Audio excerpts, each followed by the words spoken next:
the game actually got to name them. Bigute is a Highland cleric that we found in the game. It's a good name. And the fact that he has 69 hit points is a coincidence, but it's still a pretty funny coincidence. We've entered the code. Because of your superior intellect and intelligence, you have saved Kron and all of its warrants. This ship, created by the ancients, is a grand experiment designed to populate this distant world. Prepare to beam down in Might and Magic 3. It's here, on the floor. I didn't see it.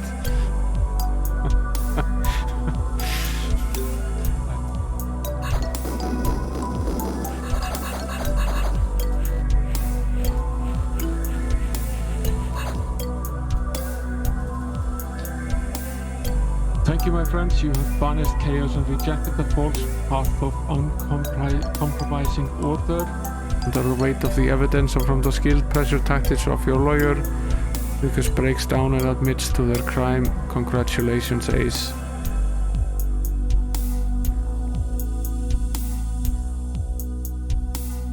I think we're having a real moment here. I've changed my mind.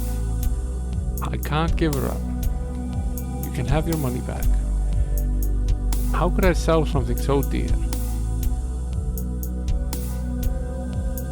And again, a deal's a deal, right?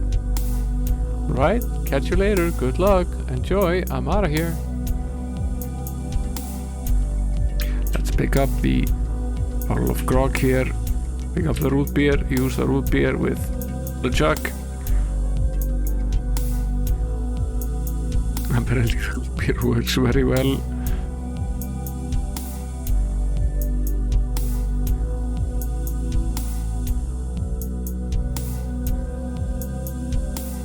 We get to see an instant replay.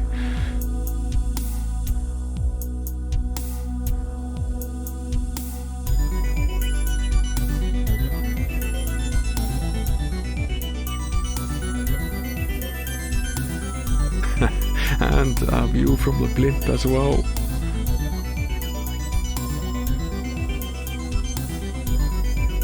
I wonder what would happen if I tore the leg of this thing.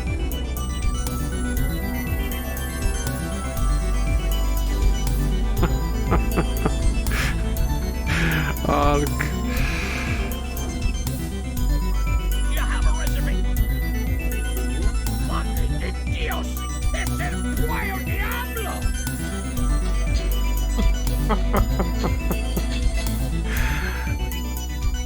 Come on, I'm ready for you.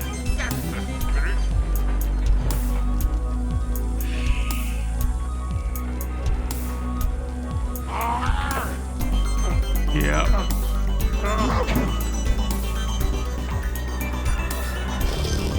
Here it goes.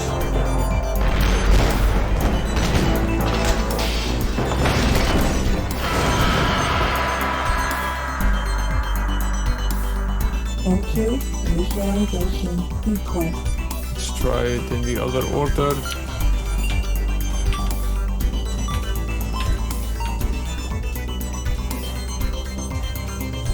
Subject code accepted. 6452331 recognized. Beginning message.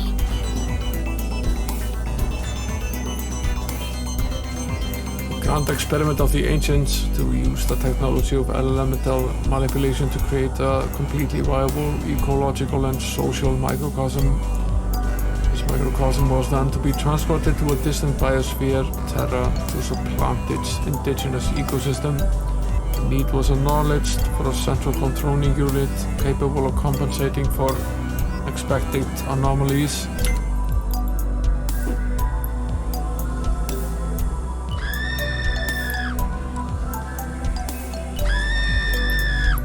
Well struck. That looks like a fatal blow. Yeah, die.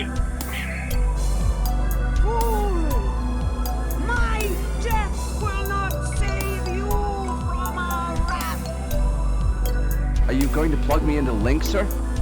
I hope you know what you're doing. I have no idea what we're doing.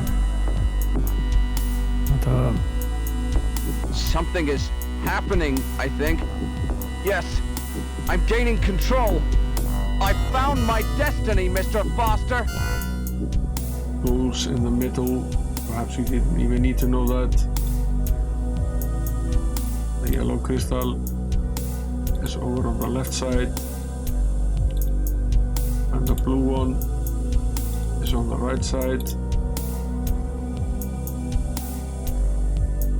Switch to Annie, have her pull the lever to close the trapdoor, have her push the switch on this side, switch to Zack, have him push the switch on this side.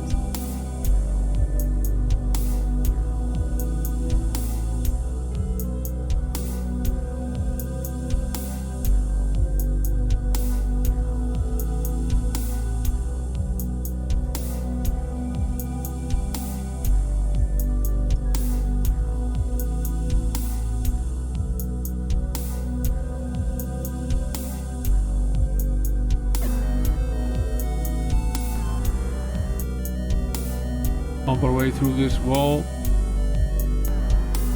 Another mini boss.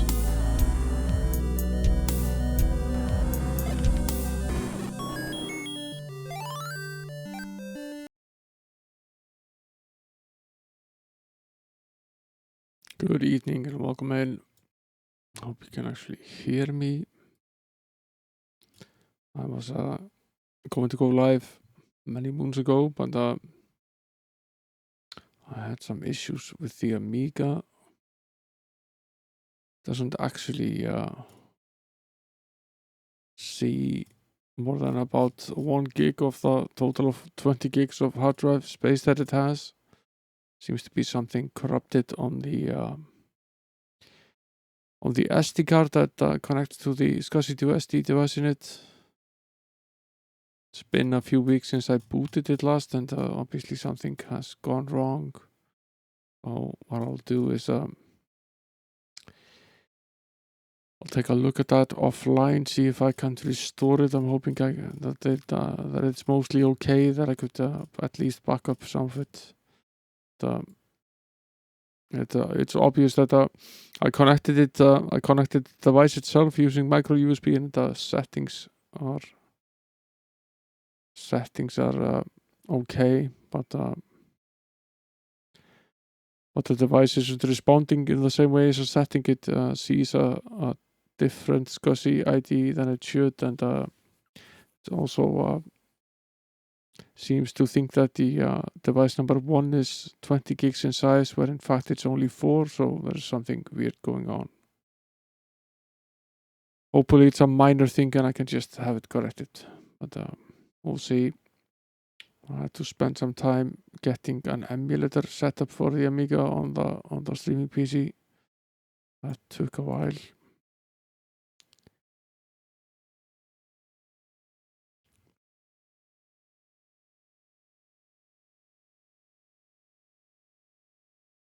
See, I wanted to get a little bit of music playing.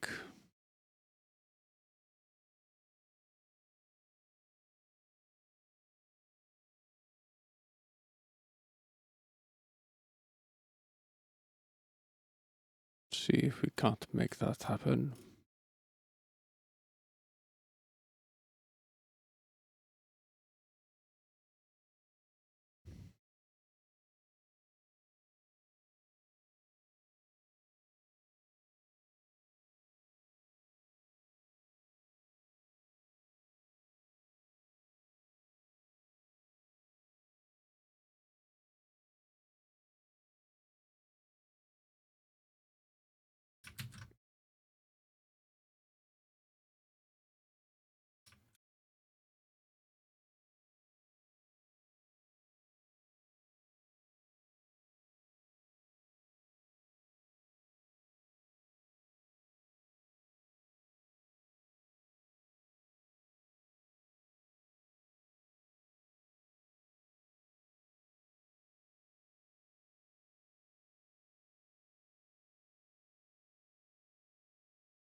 That's at least better.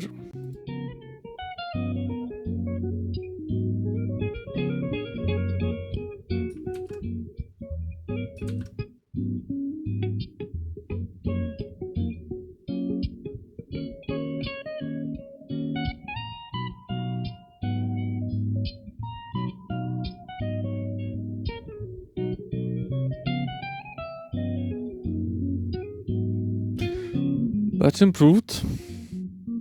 Hope you can hear the music.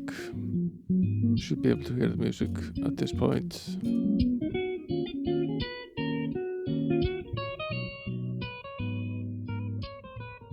The point isn't to have it really loud, so just to have something playing in the background. Now, back to where we were with this mess.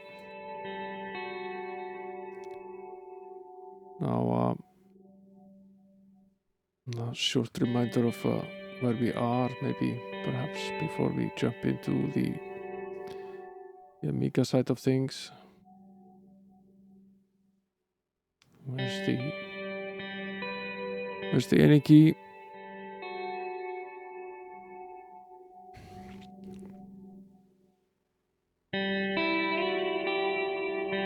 That's the game as is. And, you can now move, although it really doesn't do anything. It just clears and sets up the display again. And we have this wall display. It's not great, but it's working, and we have this sort of pattern that we have on the floor as well. And we have some skies.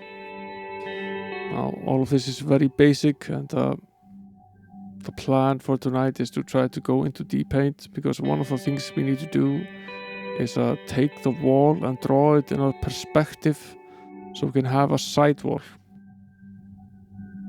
and try to get something that we can repeat, and maybe try to fix up the clouds a little bit, and maybe try to do a little bit more with the floor. It's terrible at the moment. And, let's see what we're capable of doing.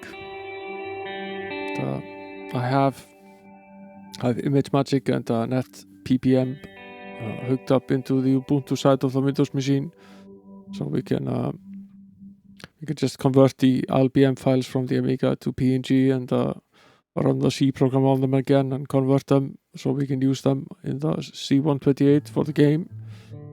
If you haven't seen the game, this is roughly how it boots.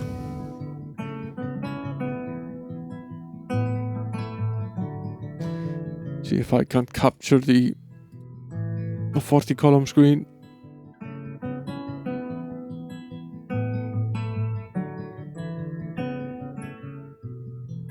There it is.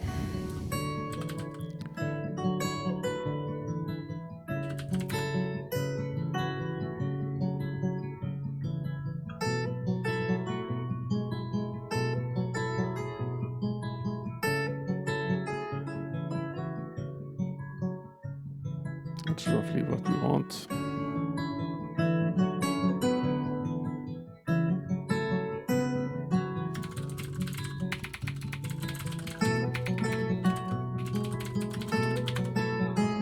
I've done a little bit of work on it. Has a very basic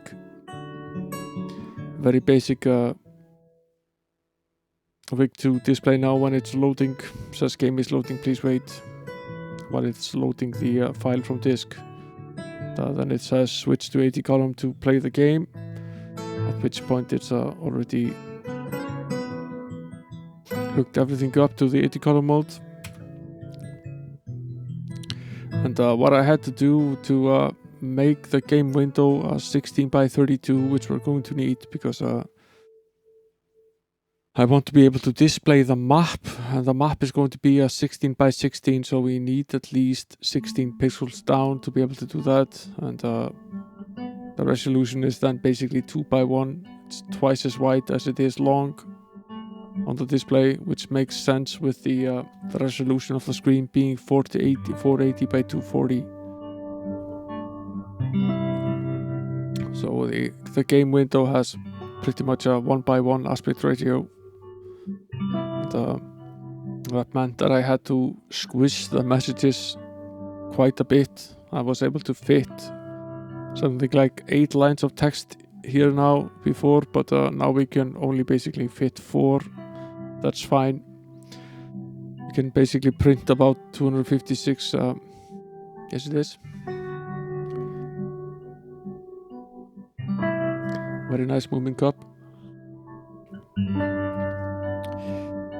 And we can now fit less text, but I think it's fine. It's about what we can read anyway.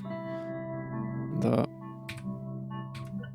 all it really does now is draw this, and it's still fairly basic. It draws the first 4 lines with the attributes. It just sets the background to blue and sets the foreground to white. Then I have this fairly poor at the moment bitmap, which is basically just one color and sort of a cloud-like thing. And then of course we have the wall, which you already had established. That's also a one color thing, and it has a green background and a black foreground. And then we have the floor, which has a dark gray background and a light gray foreground. And I just made this repeating pattern just to sort of get the assets there and make a proof of concept of that we can actually do it. It looks terrible, but that's not really the point at this point. We can make it prettier at any point. The point is to get as much of this functional as we can, because I'm very much interested in what we can actually do in terms of speed. If the speed is fine with the walls drawn on the side as well, then I won't worry about that much more. As it is, the speed is I'm even clearing the screen in between so we can see how long it takes. So that's not something we actually need to do, because we can just overdraw. And as you can see, at least with the emulator running at pretty much cycle exact, it's plenty fast enough. That's not an issue. But we haven't added everything that we need to do. So let's see how far we get with this. I have the Amiga sort of booted. I had to transfer lots of hard drive files and so on over, so I would at least get some sort of basic operating system up and running. It's very basic at the moment, but it's enough for what we need to do. I have the PC drives mounted through the emulator so we can just access the files. I had made an FTP path for the Amiga so we could access it through the Ethernet, but using the real Amiga, which would have been nice, but alas, I can't get it to boot. Let's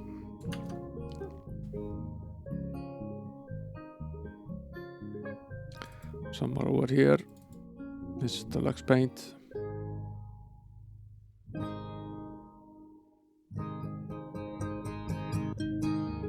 I'm thinking this is probably a good resolution to work in. And the 2 colors is pretty much it.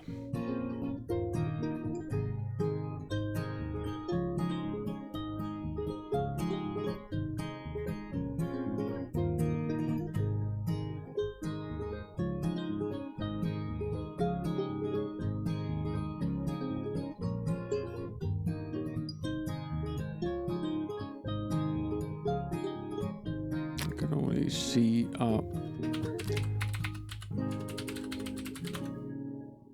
and here it is. Nonetheless, I'd already converted some of this, putting this.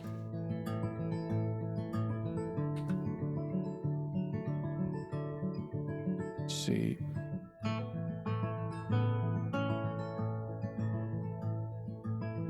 This is basically the wall graphic.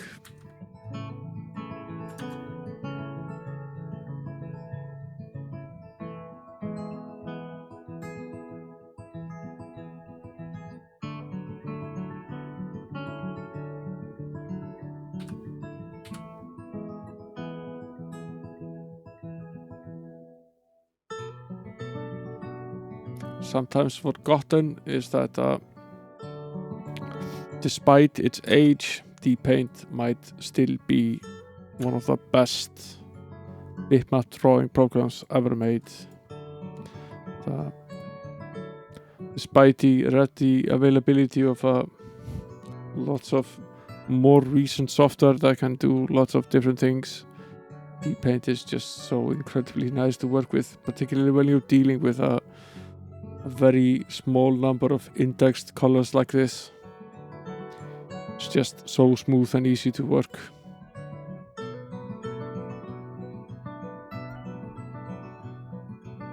See if I can bring the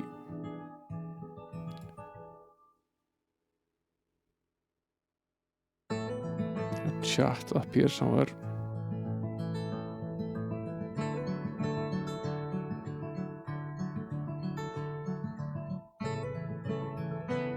Welcome in, by the way, Fogta and Bargain Bin. See if I could get this somewhere. It's better.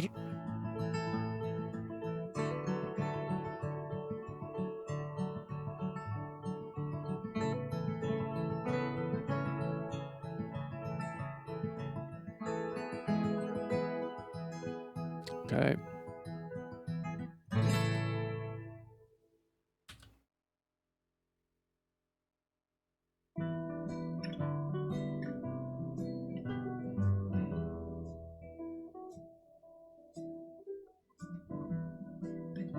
Get the chords here. The square pixel settings.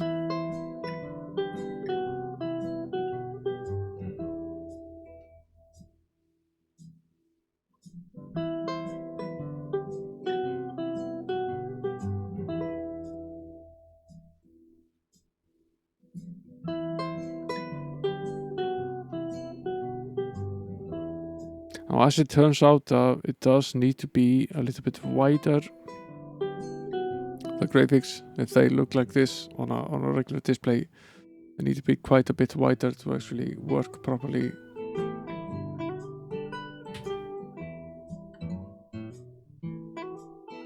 And, this is enough for now.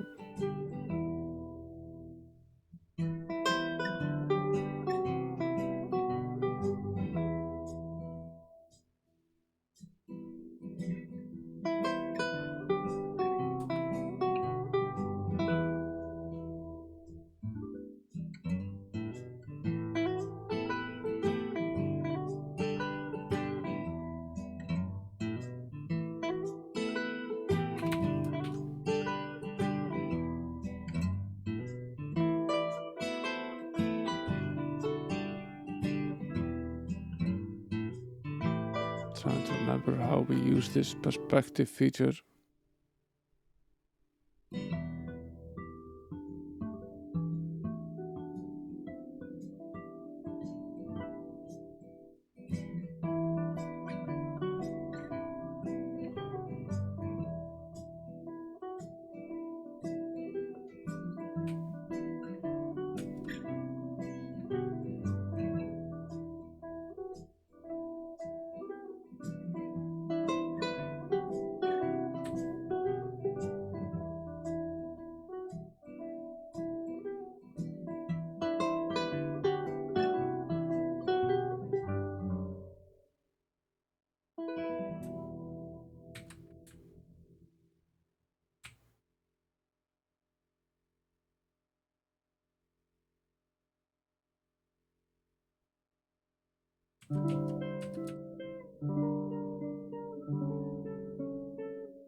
was this used again?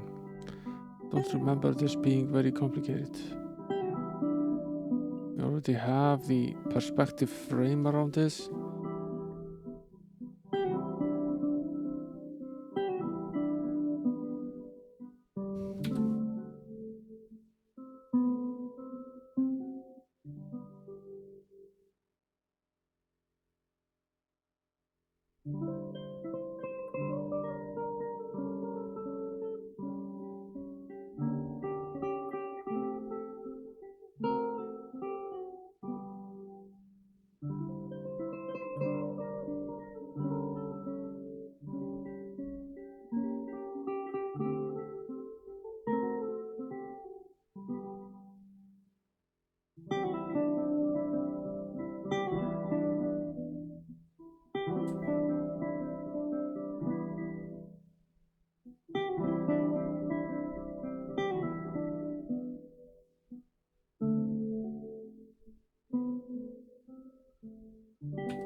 Okay, so that zooms in and out.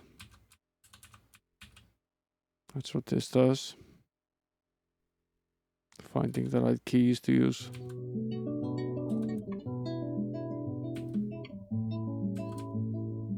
Now to find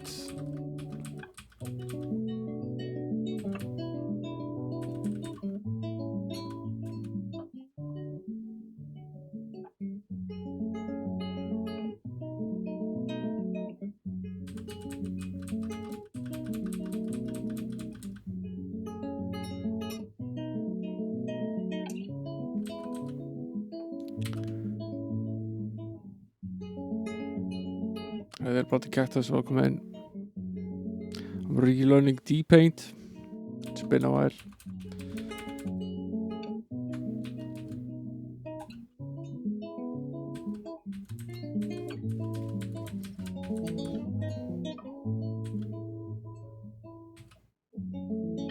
Trying to remember how the perspective mode works. What the keyboard shortcuts are.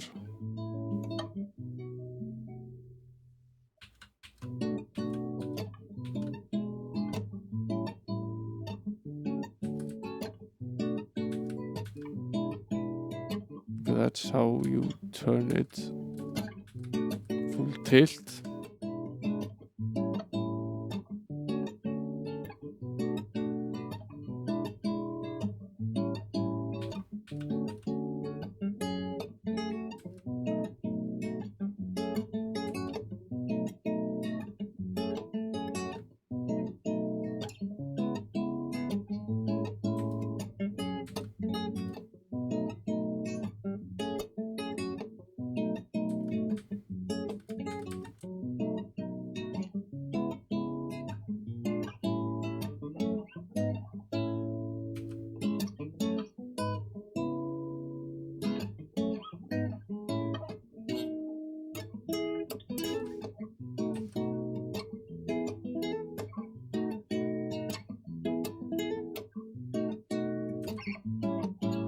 Turns on the grid at halves.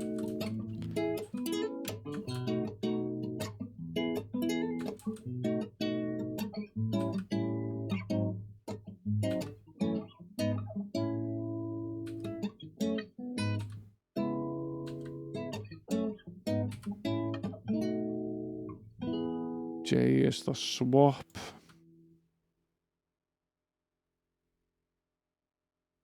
Swaps back to the working screen.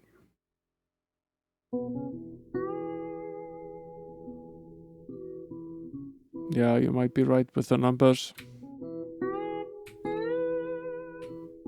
Not entirely sure that's correctly emulated though.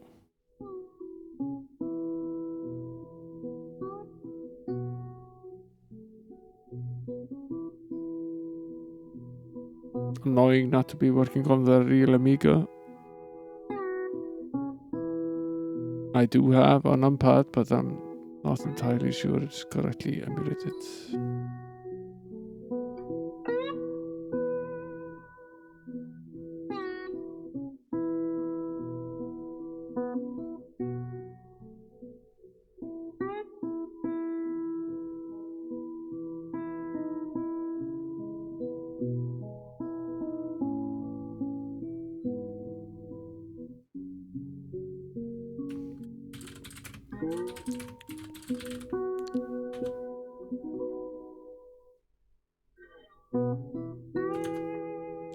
yes, yes, yes, yes.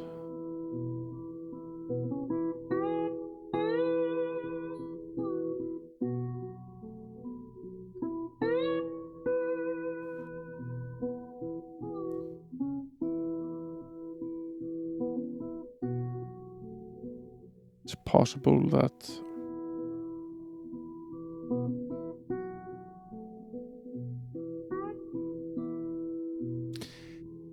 the mouse, the joystick emulation is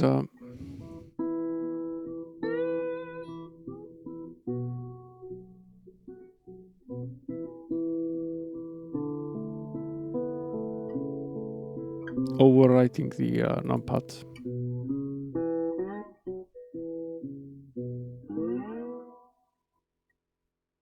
Yes, it is. That's our issue. So that's why that's why that didn't work. So this is this direction.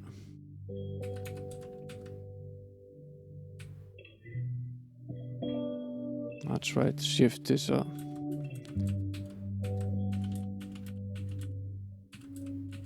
that's this direction. That's this direction.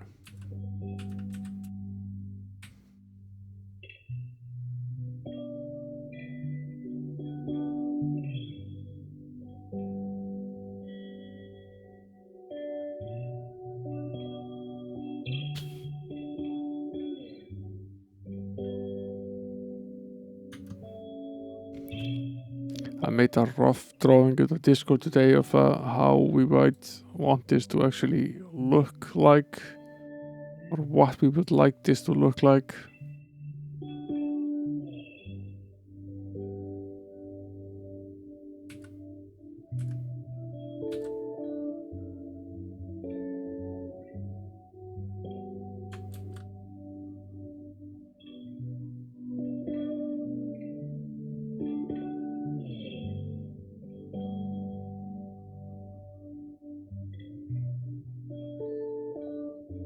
Maybe not quite this big,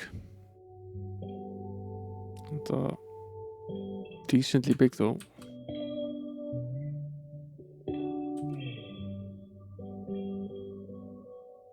How do we set that again? Don't really want to mess with this.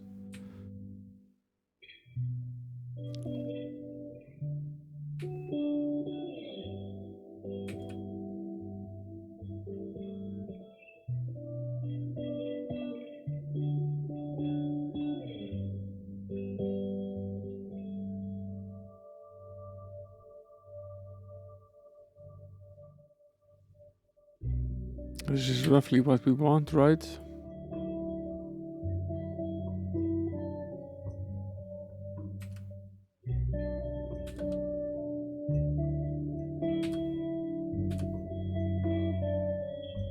The way the magnifier works in T-Paint is just amazing. Because you can do it while you're actually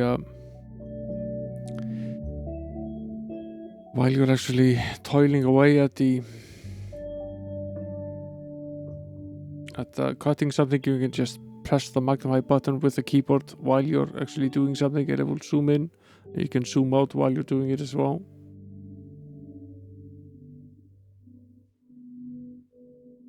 Now for the other side.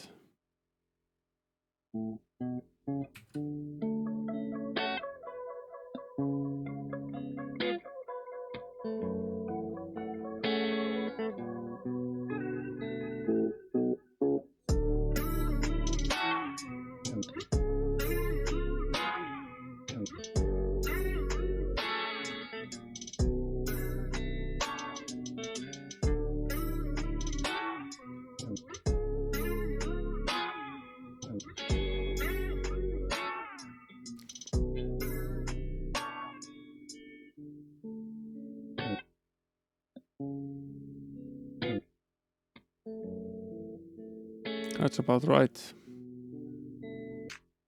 I think we can make this brush using T-Paint pretty easily.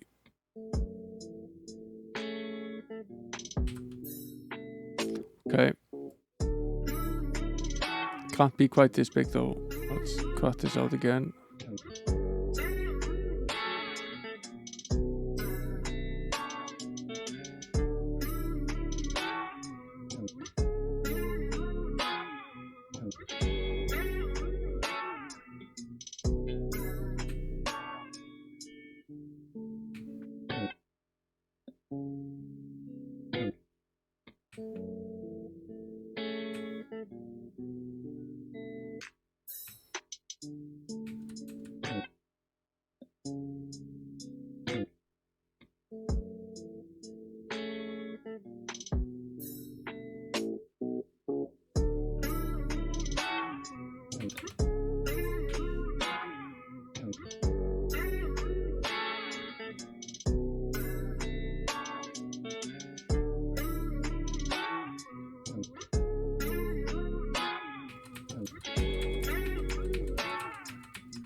I fail to understand exactly how.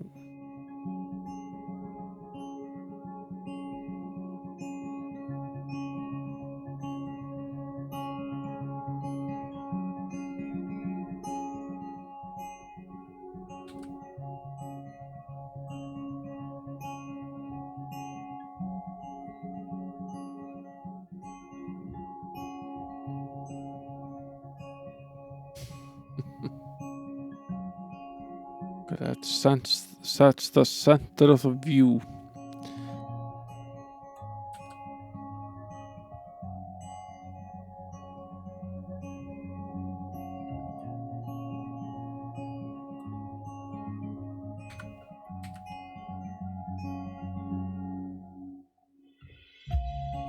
Which obviously affects this.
I'm wondering if we can do this a little bit with a little bit more granularity somehow.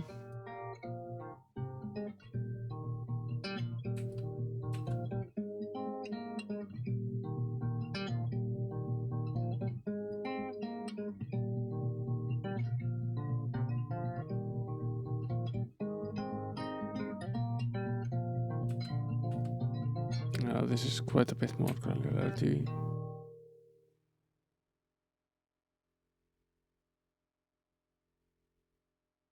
Because the thing is, the most complicated thing with this is that we have to find some way of tiling this so we can copy it.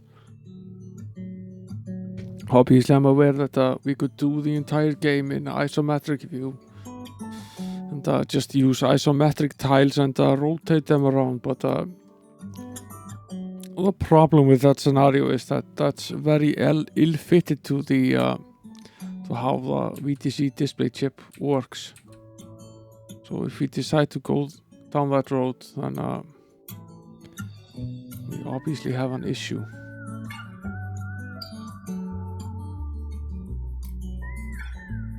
This seems about right.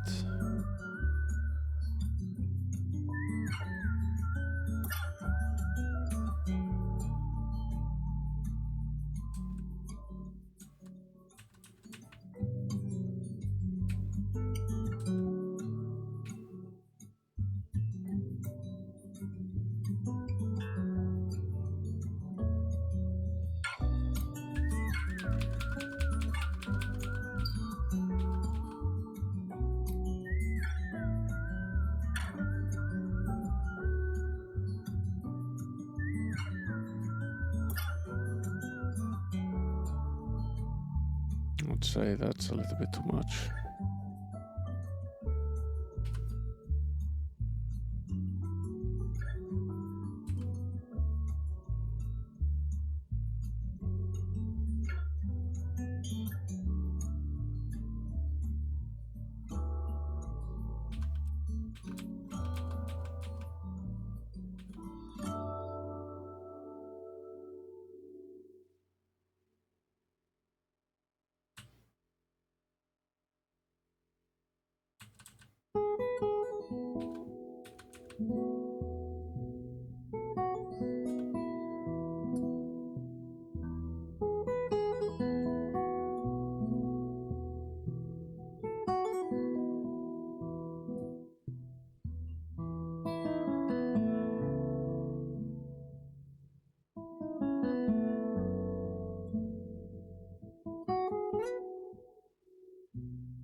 Okay.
We can just load this as a brush.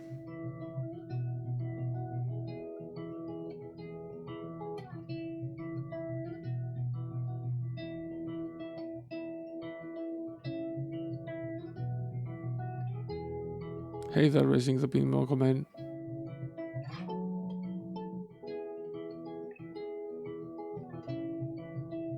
Okay, that's roughly what we want.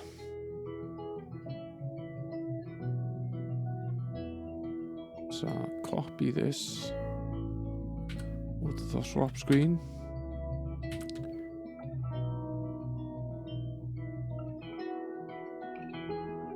And,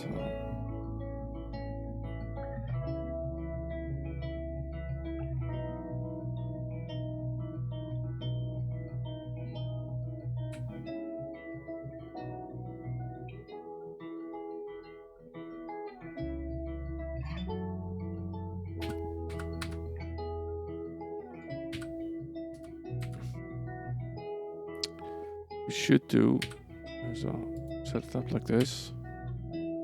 Just take a bit of this, like half or so. Place that here.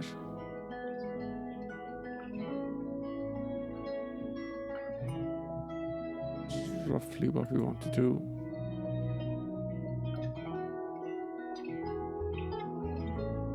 Doesn't need to be perfect right now. Just trying to figure out what's the best way to approach this.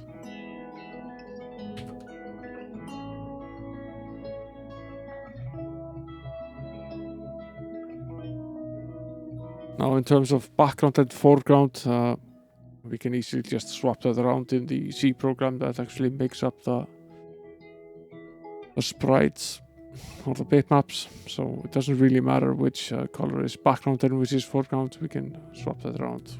Whatever makes it easier for us to work on it.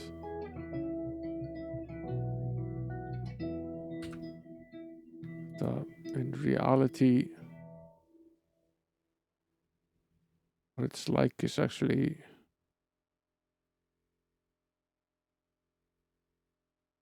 this is black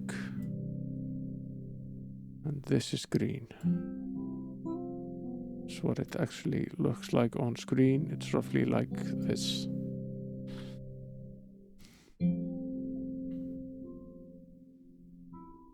This is what it actually looks like on the display, or close to it at least.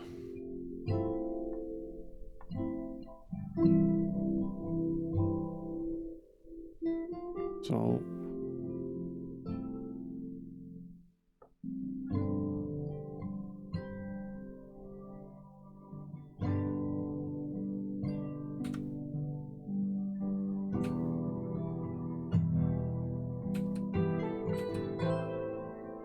put it slightly bigger. One more, I think.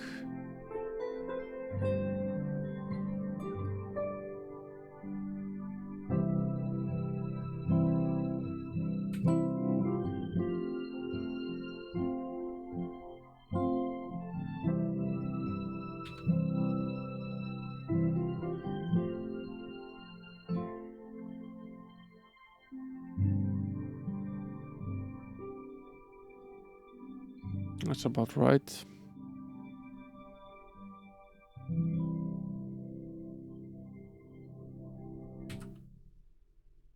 And I can just copy this one, flip it.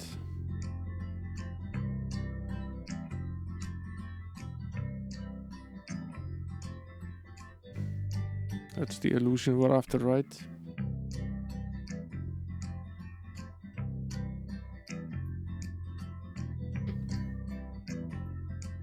It's roughly what we want, right?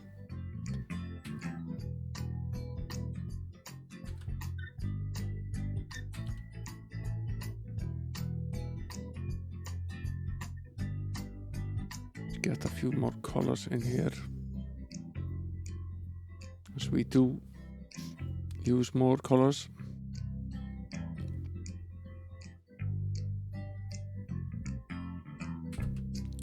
This is certainly above, isn't quite this far low.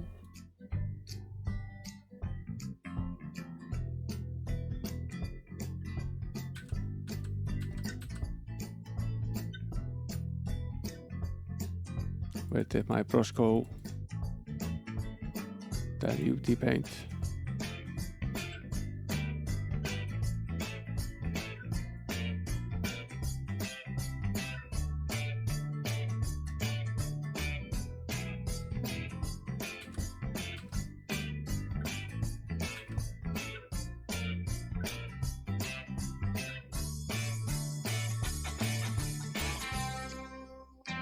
There's the brush, but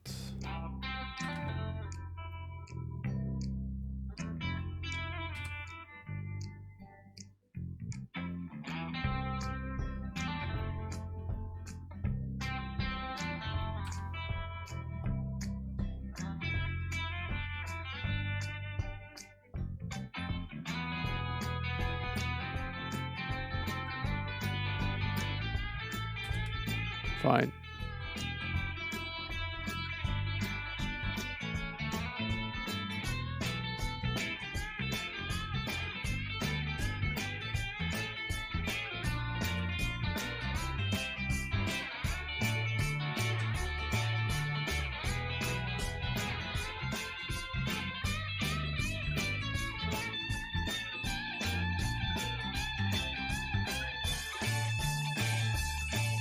Okay.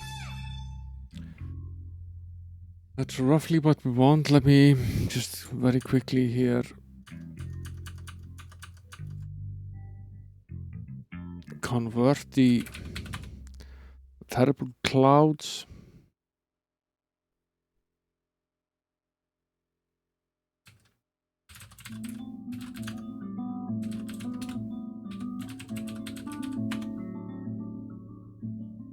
to IFF. I'll load them.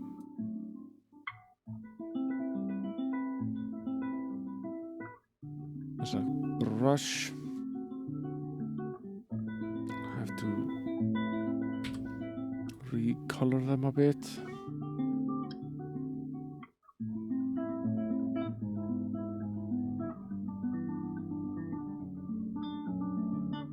That's not actually what we want them to look like.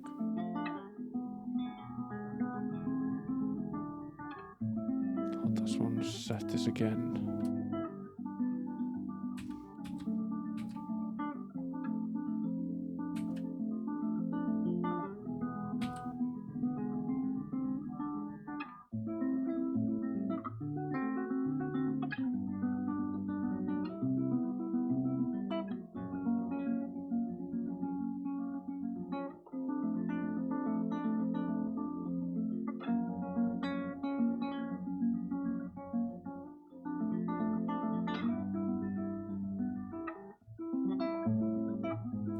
Does anyone remember how to set the zoom?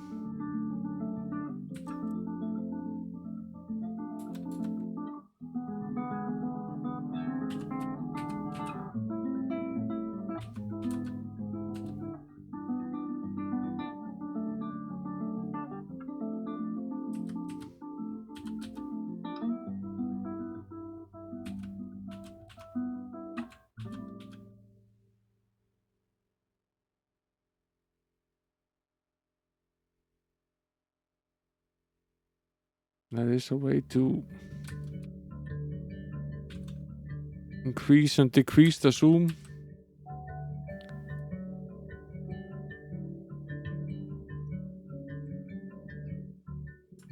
I've just forgotten how.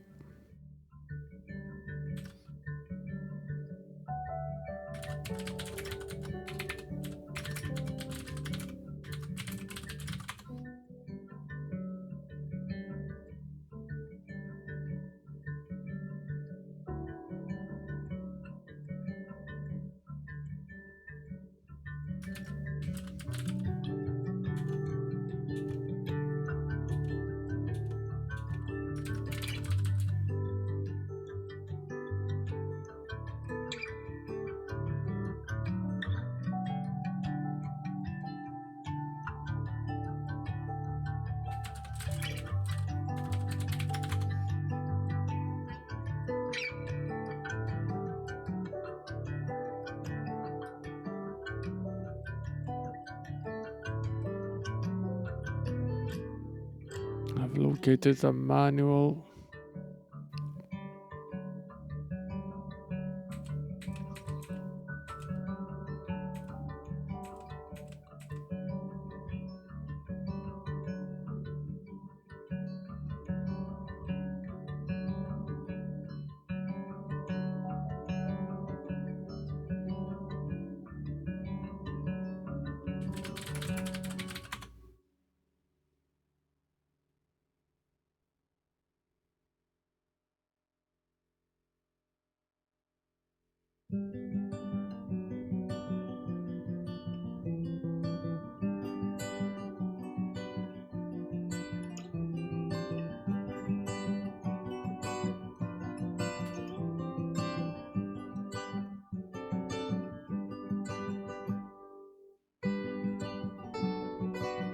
$63 is what we want.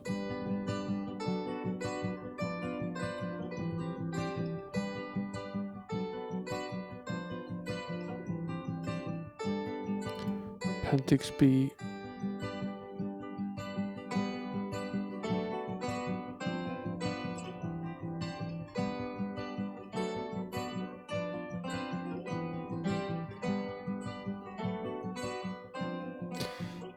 Appendix B.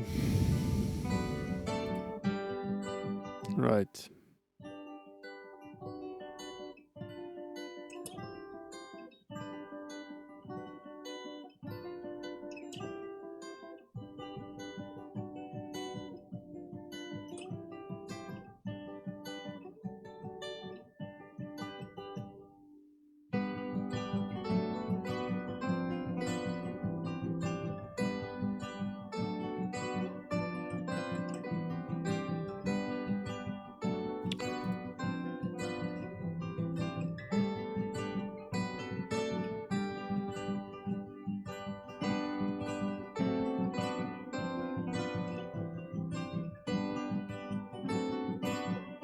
I turned on the this thing by accident.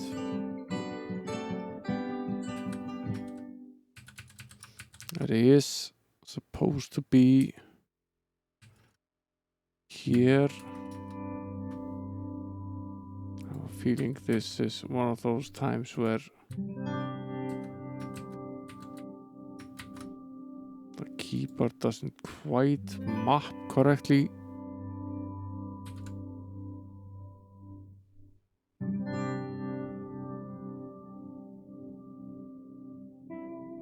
Which might have something to do with the input language being set incorrectly. Set to an American keyboard.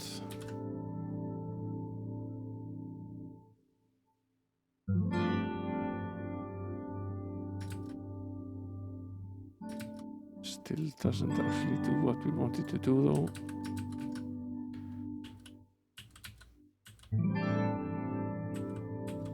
Wonder where actually is on the keyboard then.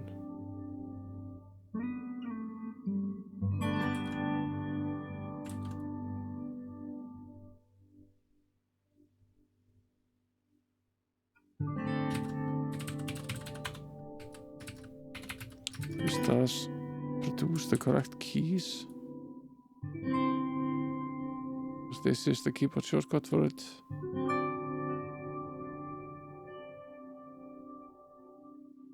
But it doesn't actually do what we want it to do.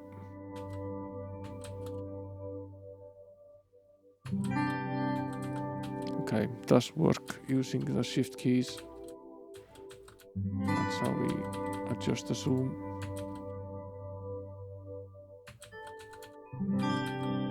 Right. This is about what we want. We can set this maybe a tad too far.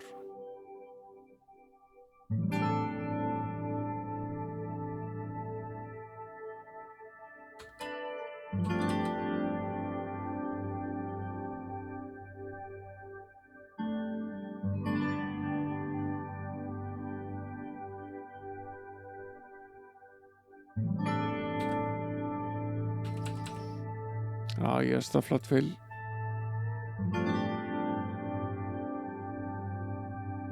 A funny story that when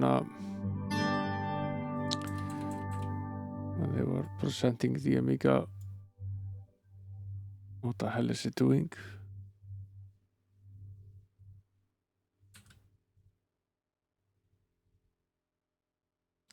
They were presenting the Amiga 1000, and the Warhol was there, and he was demonstrating the artistic capabilities of the Amiga, and he was using what was a very much beta version of a very early paint program for the Amiga 1000.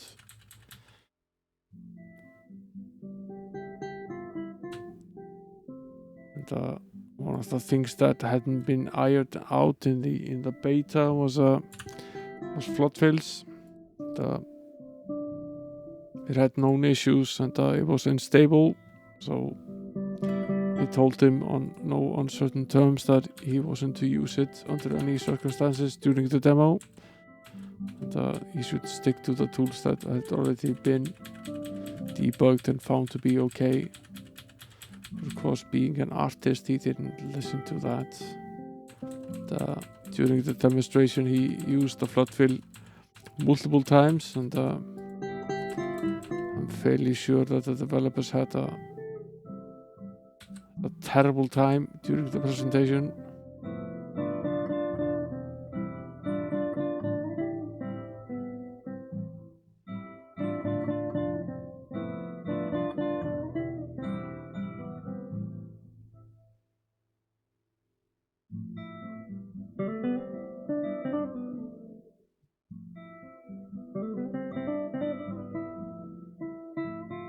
Of course, they had no way of knowing he would use that multiple times, but the program did in fact not crash, and he was able to create his pop art using the Amiga 1000 on stage.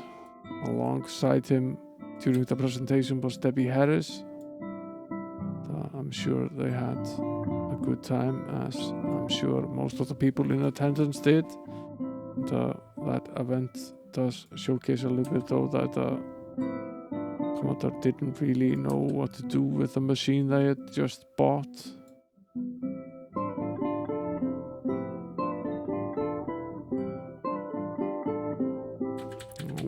I'm not happy at all with how these clouds look, by the way. I think they look pretty much terrible.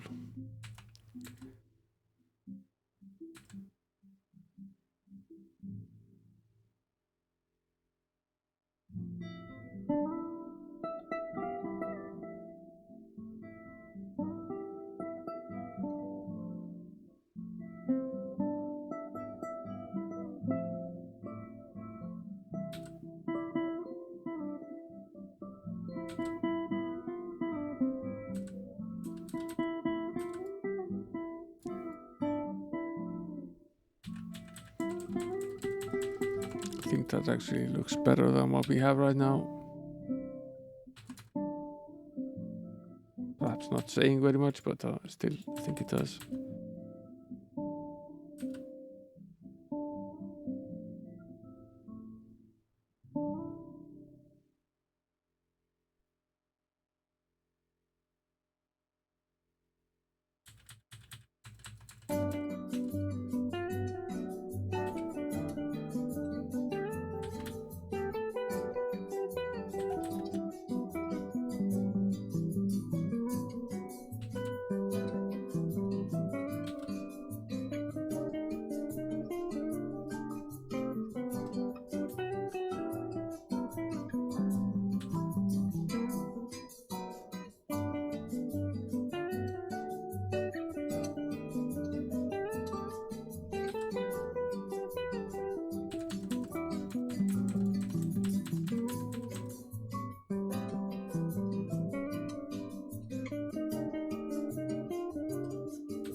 could be better, but it's not terrible.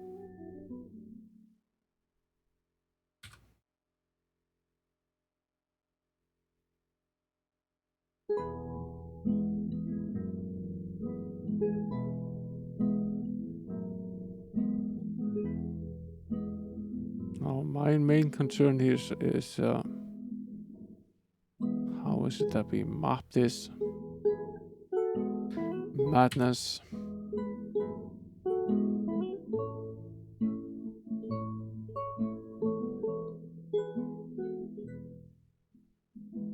Although it isn't as bad as it looks, what you can do quite easily is just fill this out beforehand.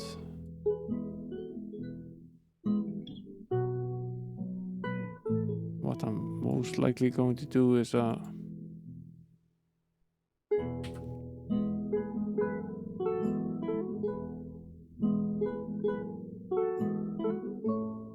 fill out the sky to pretty much the bottom of the screen, and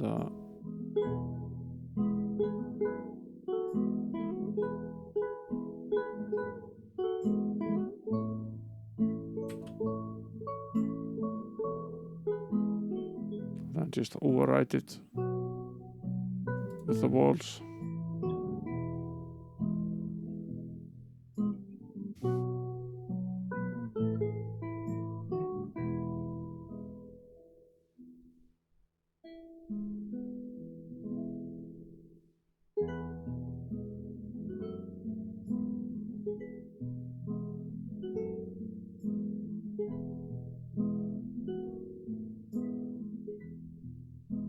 Okay, that's roughly it.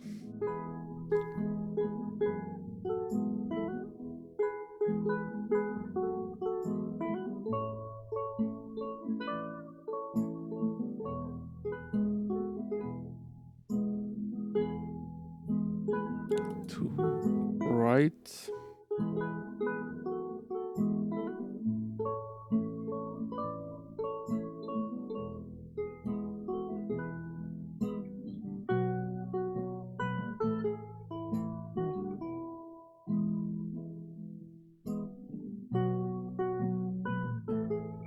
Now this little palette window is a cute trickery. You can pull this window up on the Amiga,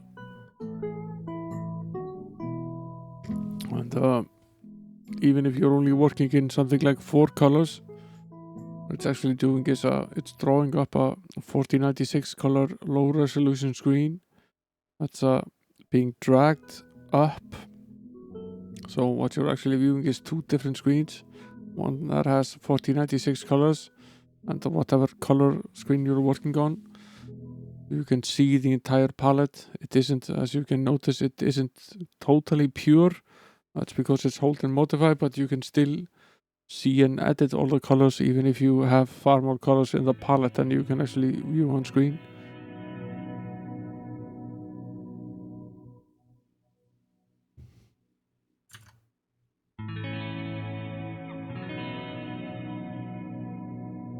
Yeah, this is slightly improved. Okay. So this is roughly what the floor would look like.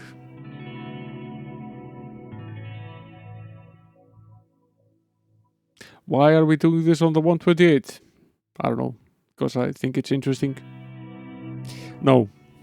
The 128 has the VDC chip in it, which has the high resolution mode, and it's very seldomly been used for game because it has lots of things that are very weird.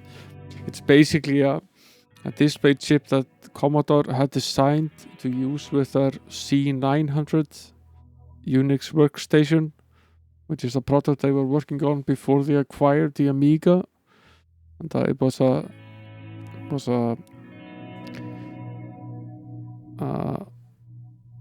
Z80 based kind of thing with some sort of memory management unit as well. And the VDC chip is the display chip that they had planned to use in it, although they had planned to give it slightly more memory than it eventually got in the original C128. And it's just a very interesting little chip. And it has very little software for it. So that's why I'm very interested in using it. And it does feature decently high resolution and some interesting tricks. But it's particularly difficult to program for. That's kind of why I really want to do this on the 128.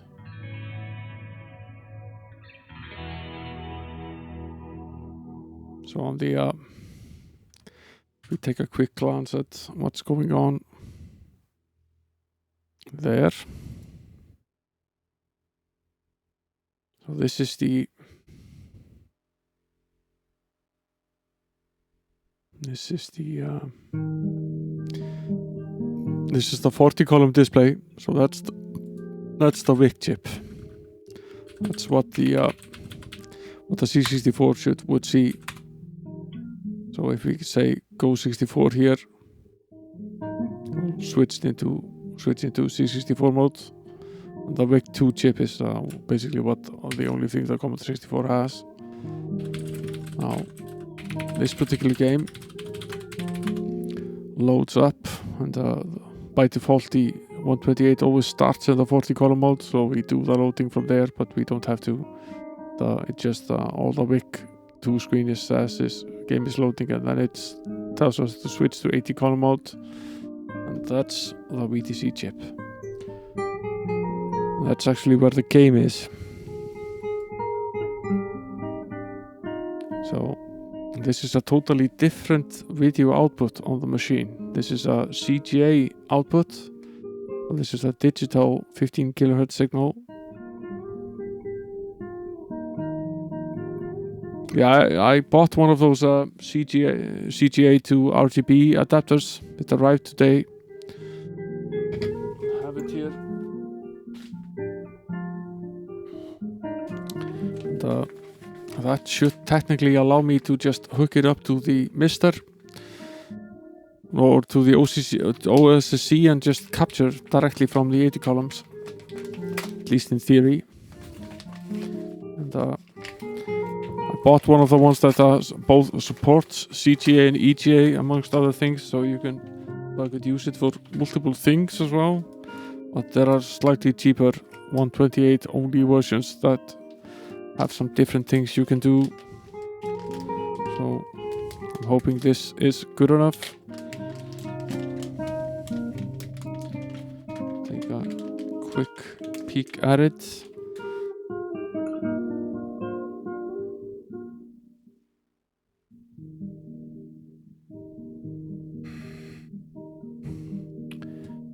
Where's the desk cam when you need it?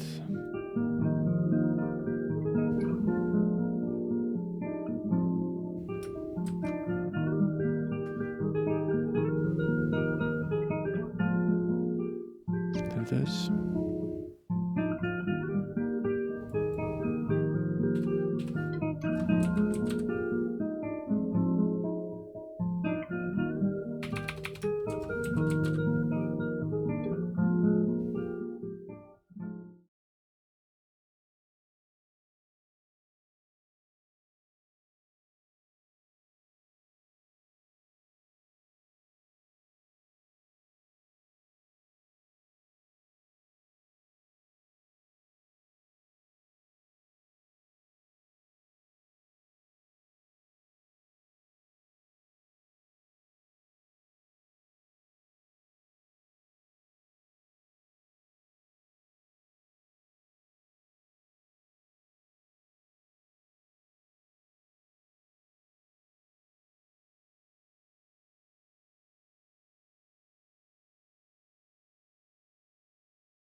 That should enable us to capture from the 128 once we get the code to a level where I want to run it on the real hardware.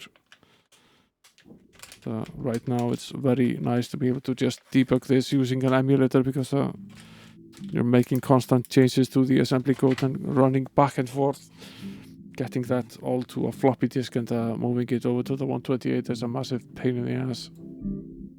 So this is the game, and all it really does at this current point in time is just print this blurb introducing the game, and then you can exit the game. This isn't the latest build, so text isn't even in the correct location.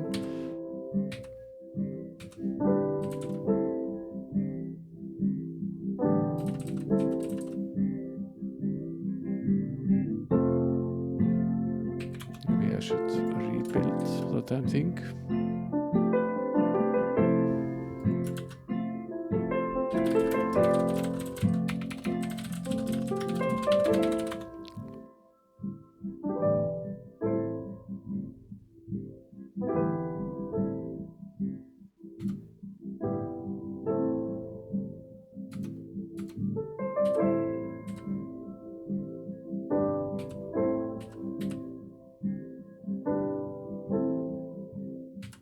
I've broken something somehow, but it's supposed to display pretty much a dummy picture that has the basic mapping on it.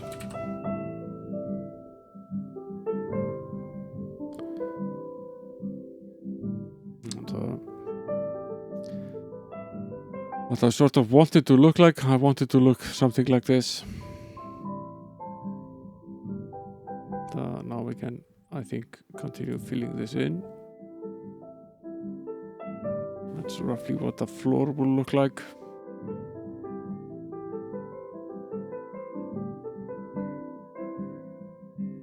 Let's edit the palette once more, because there are about 16 colors that you can display on the VTC. Some of them, or a lot of them actually, are just slightly lighter versions of things that you already have, but it still has a decently good palette.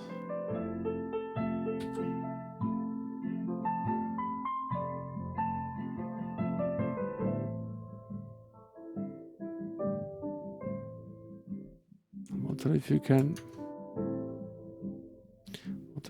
set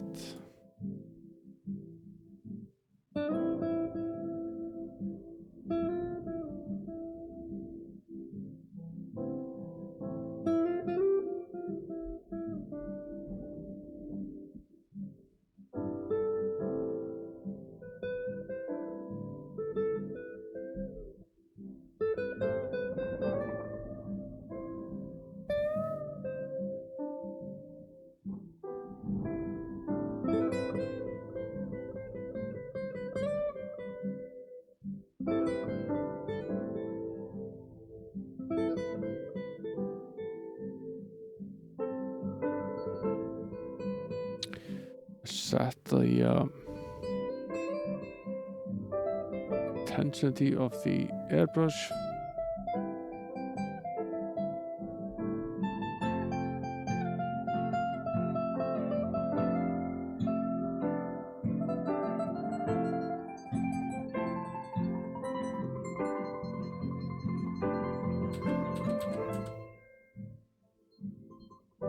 You can set the size.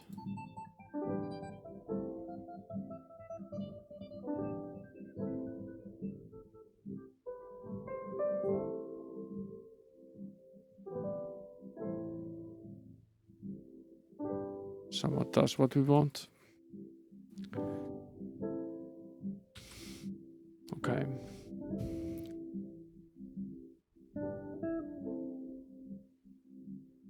This is easily fixed.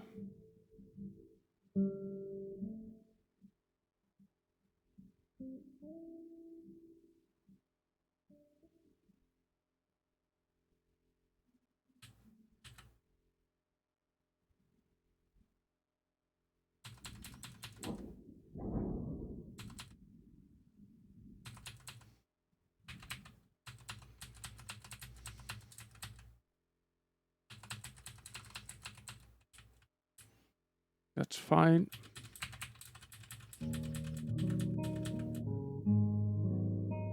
Okay.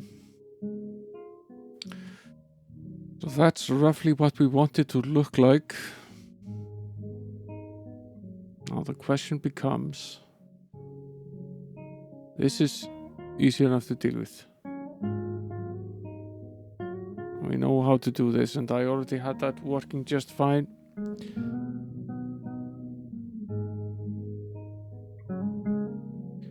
It's the copying of this bit that is going to be complicated, because the chip is basically its own master. It lives outside of the 128's address space, and it has its own video memory. So it has like 16 kilobytes of dedicated video memory. And because that's not bankable by the 128 at all, you can't have it in the addressable memory bank. You need to access the VTC using basically two registers that are mapped into the I/O space. So drawing from the 128's RAM directly into the VTC is pretty slow. And, my worry is that it's so slow that the update rate will be slow enough that it will become a problem, which is seems likely. So what we want to do is we want to use that feature, one of the features of the VTC, which is the copy and the fill mode, where it can take a block of something that's already in VTC memory, either outside of the display memory. You have a little bit of free space. We have about 3.5 kilobytes of free space on the chip after putting the screen and the attributes in there. Or you can draw something that you can copy something that's already on screen. So you can do something like let's say you draw the top 2 lines of this, and then you copy it twice. That's something like 60 operations for putting the first 2 lines on the screen. Then it's like 2 operations to copy it twice. And the chip does all of the work for you, so you can continue, the code can continue to do something else.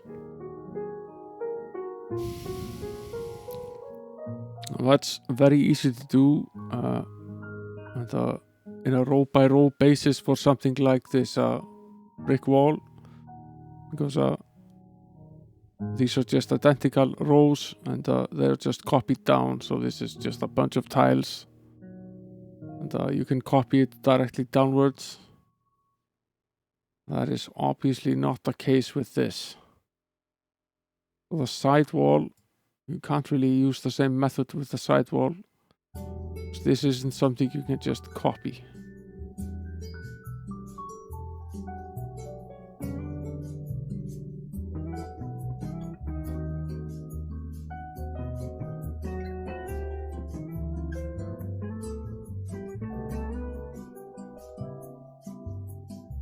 Doesn't align in any way.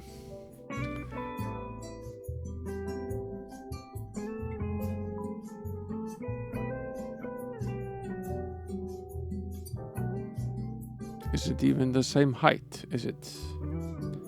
Well, even if we were to copy something like this, we can't just paste this here either, because it isn't the same height.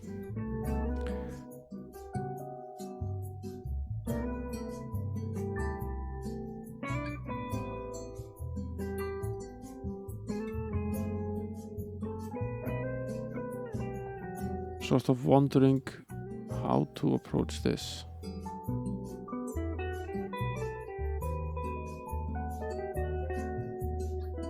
How we could, in theory, do this. Because one other thing we don't want to do, don't want an 8-bit CPU to be doing a lot of calculating either. That's a bad idea. So we would rather be spending time drawing something on the screen and just outputting it onto the screen, rather than trying to calculate what the pixel would look like, because that would always end up being very slow.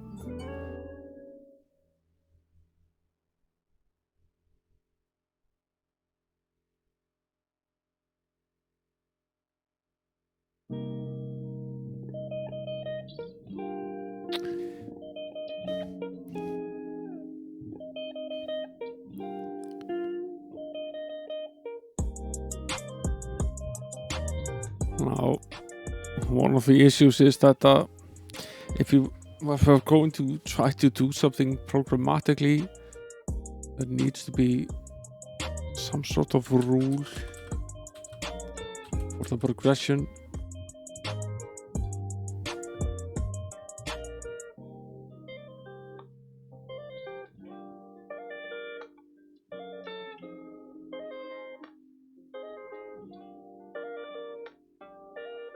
Where are we? Here, for example, this is 235.167.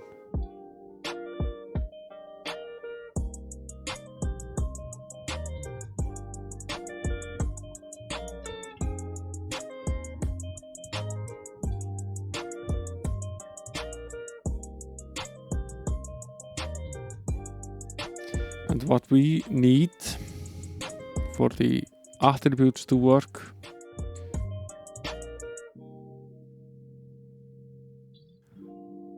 because that's fairly important.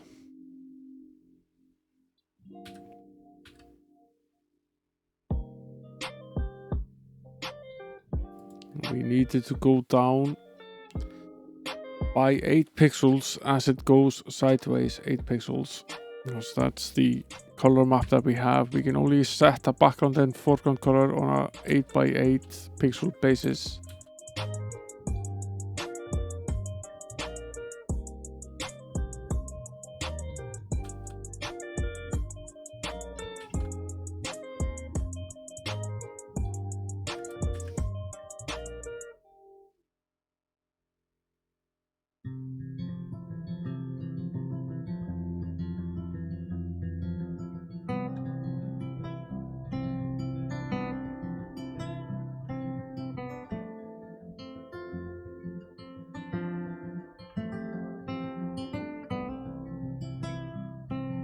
If we draw a black line here,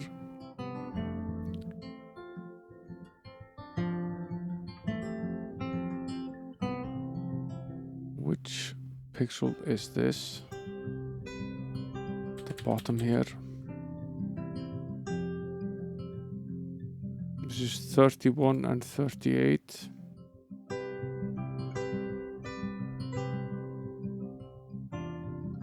It's not actually that far. This is maybe roughly where we want to start.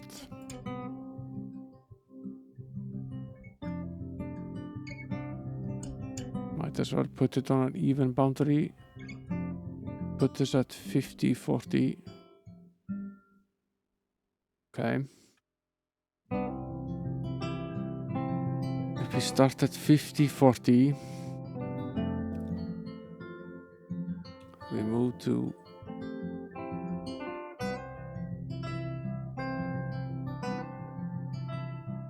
I can't see the pixel because it's telling me it's just telling me how far it's gone. It's telling me how far it's gone right, but not so much how far it's gone upwards. Where is this? It's 234.167.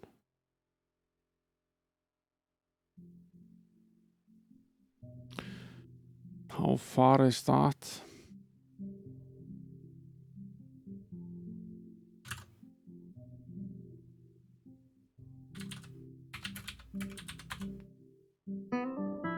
It's 184, which happens to be 23.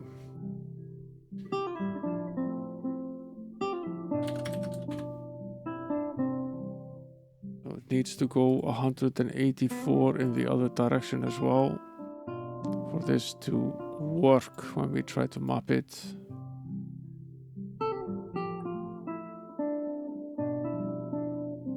See where the line ends up if we do that.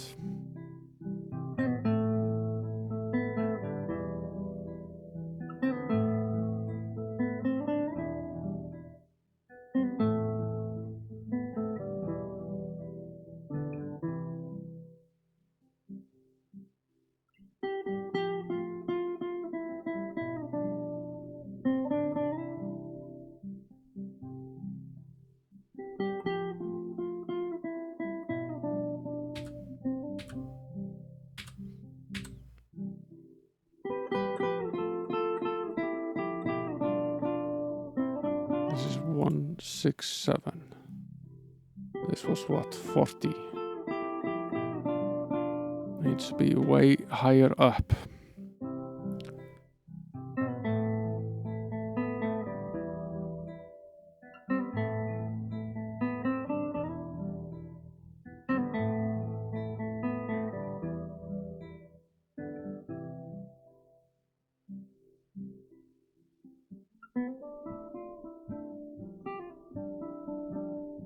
It's a 234. 167. So if we go from 40 to 166, how long is that?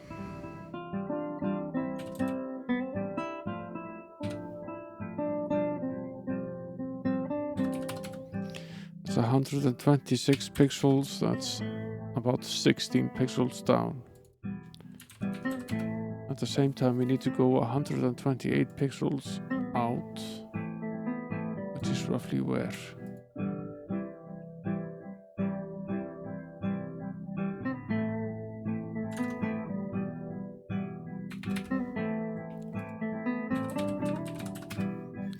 It's 107, give or take. It's about here.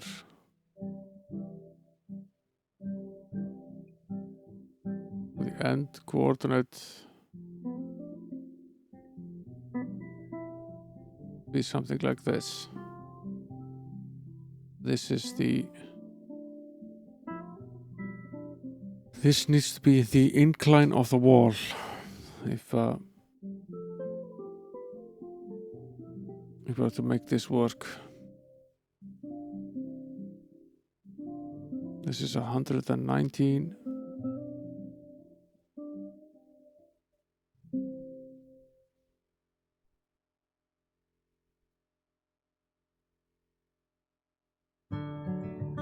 This is very steep. Might still look okay though. The eye can be easily fooled.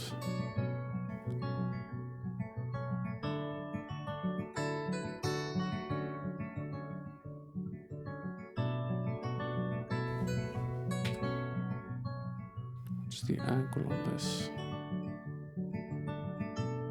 116 degrees.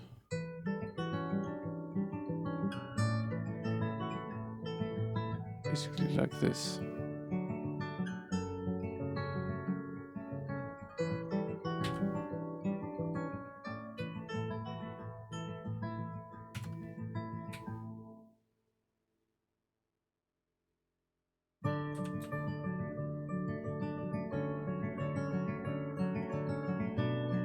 Wondering whether we can even do this.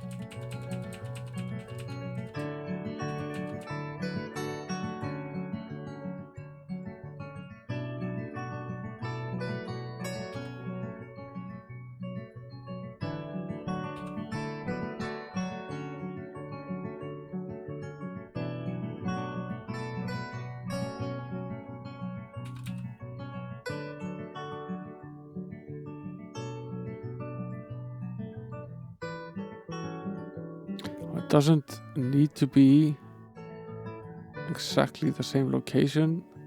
It does need to be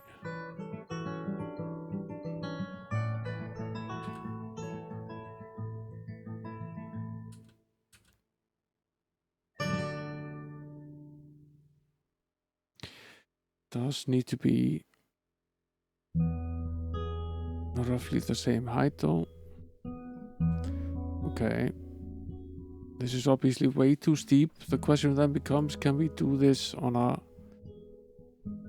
16 by 8, which is perhaps better. In that way, if we go from 167 down to 40, can't be 40 either. Needs to be 39.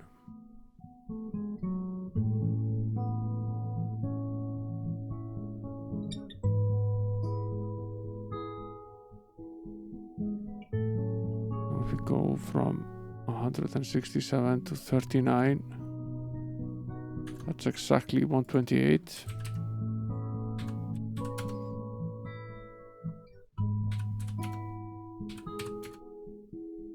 Let me try to go 256 in the other direction.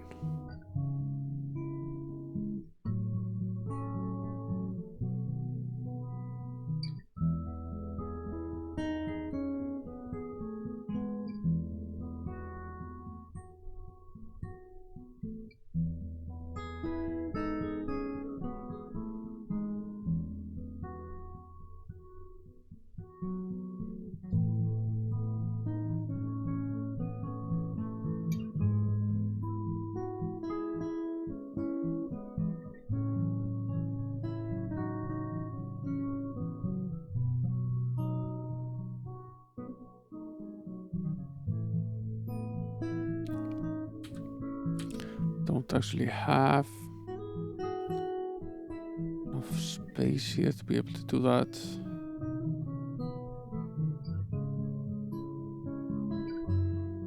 We need to move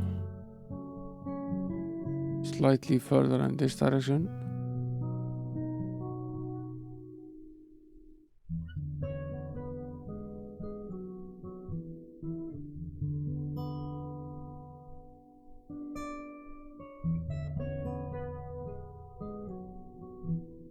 B20 happens to be the center.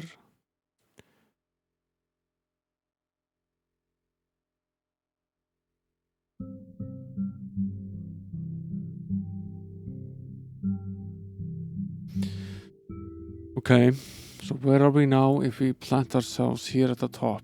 We're at 166,252.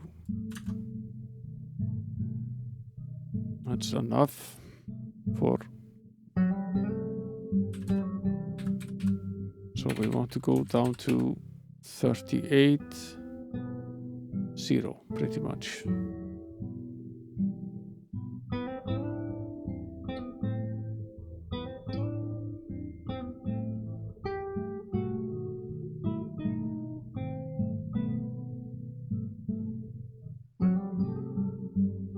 Where is that roughly?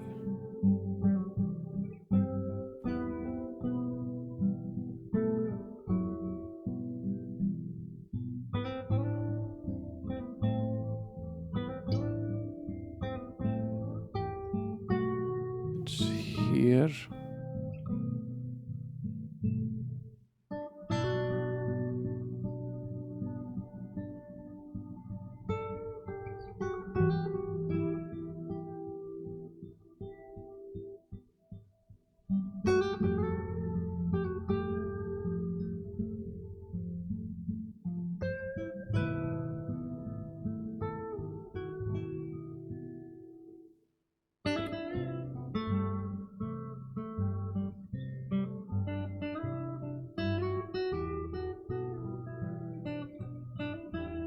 What's the angle on this line?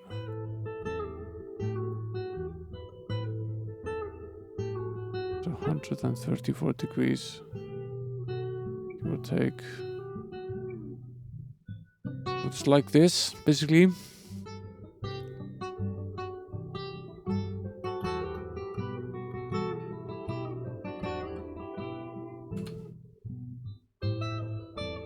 Still looks very steep.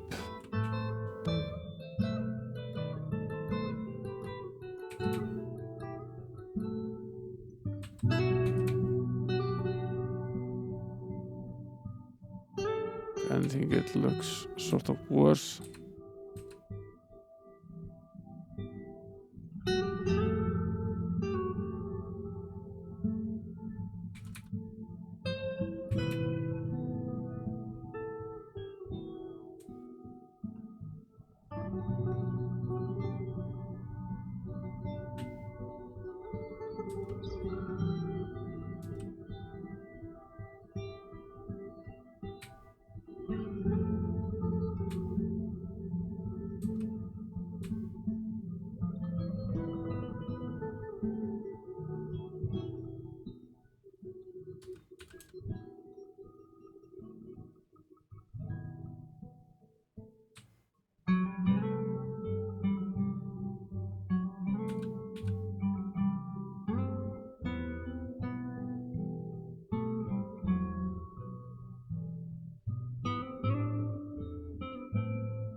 Trying to get the perspective to line up with the guidelines that we have already set here.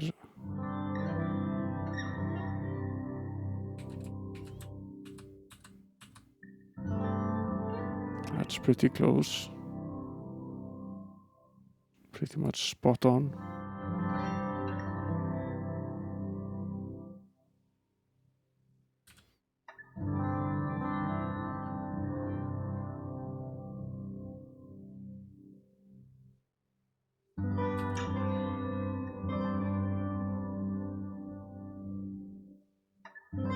But it's tilted too much.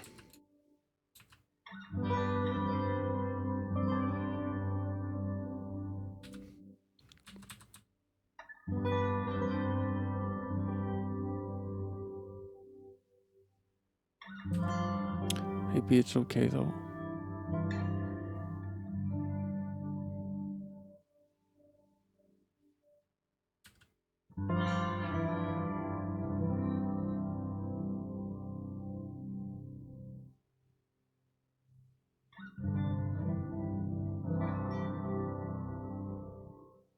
Maybe it's okay.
Move this a little bit.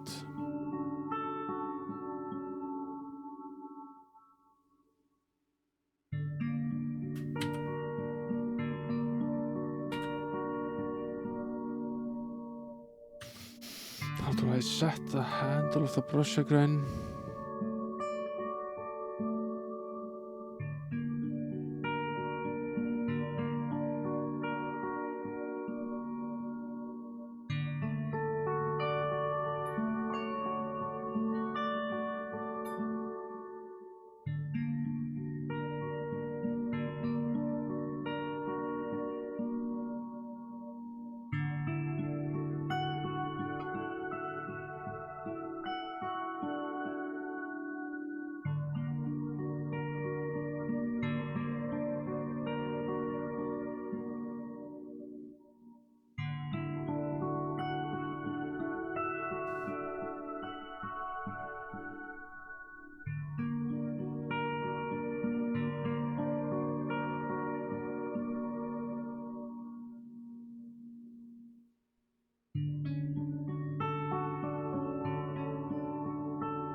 with Alt Z.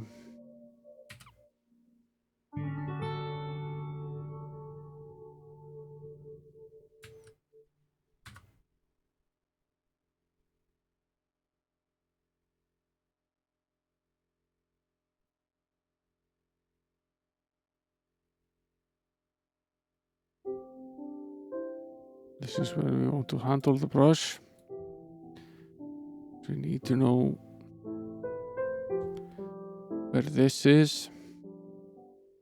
We want it at roughly 256, 128.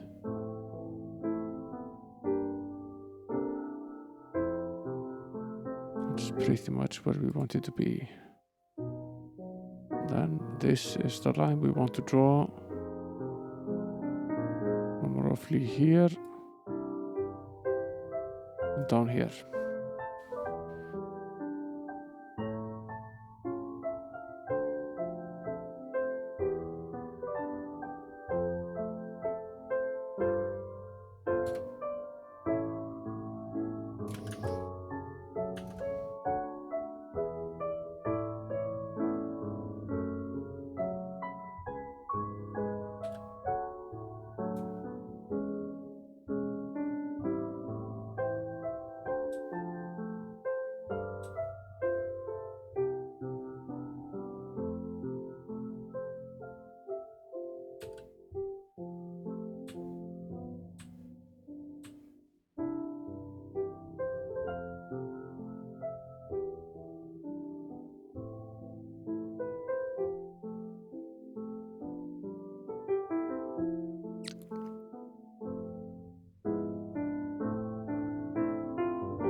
That's pretty close to being it.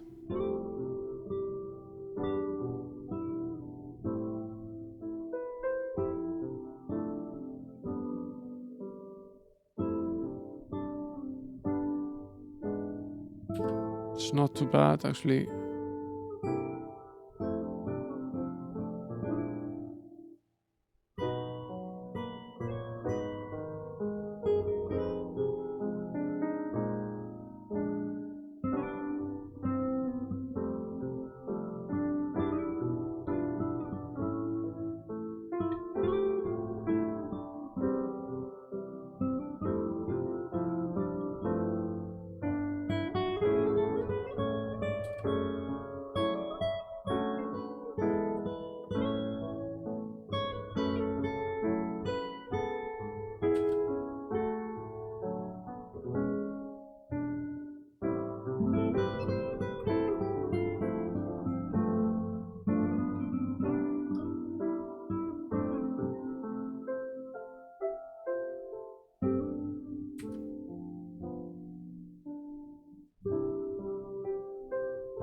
Problem here is the brush isn't cut out exactly like it should.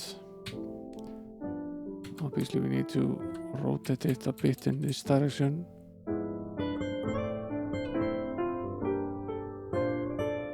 We also need to rotate it a bit in this direction.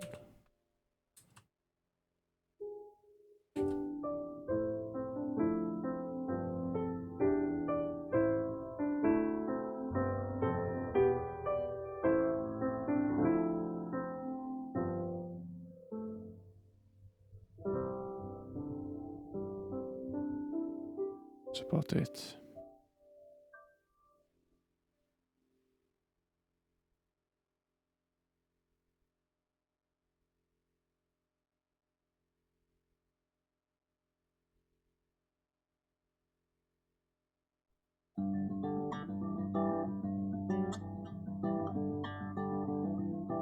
Slightly too big.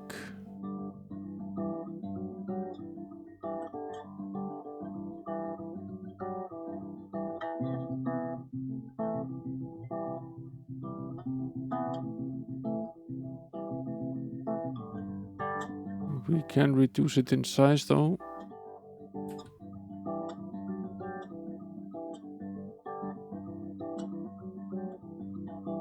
As long as it maintains the same angle. That's roughly it. Are we spot on here still?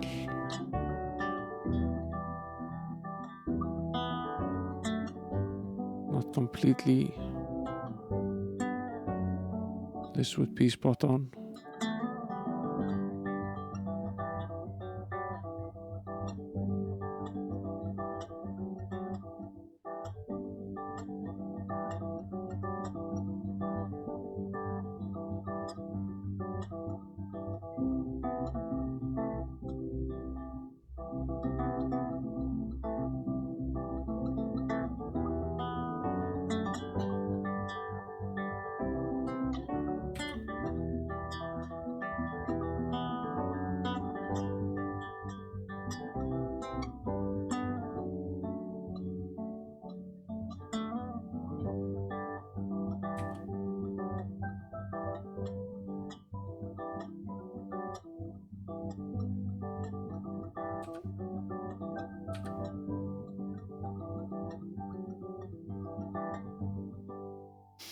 Let's make the line first.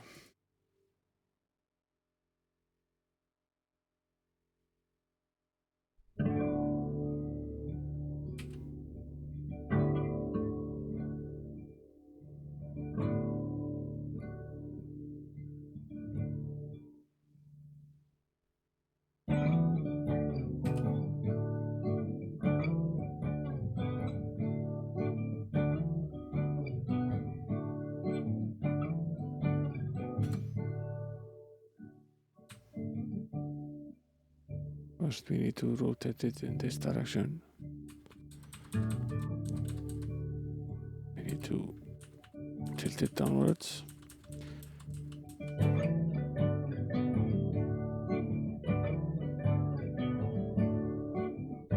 We need to make it slightly slightly smaller. Not a lot of that. Spot on.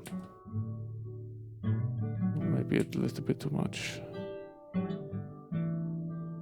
That's pretty much spot on.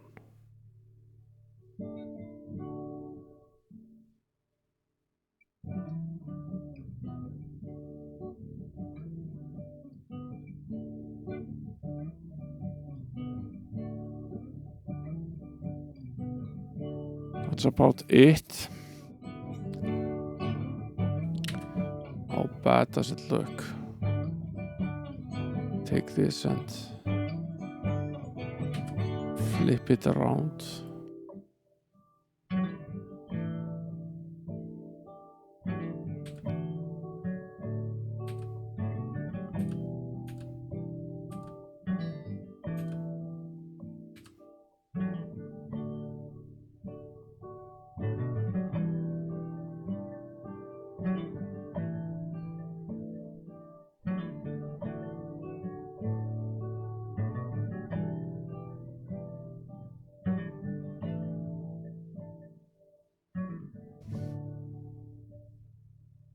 It's not terrible.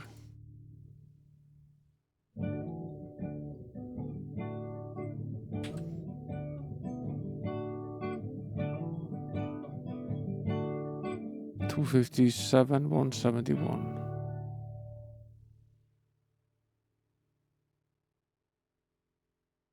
And the other is 0102.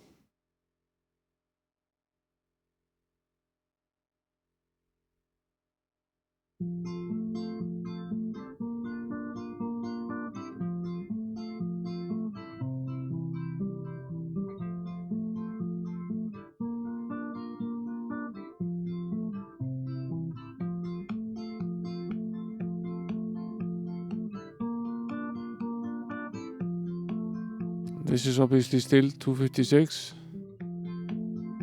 This is nowhere close to being that.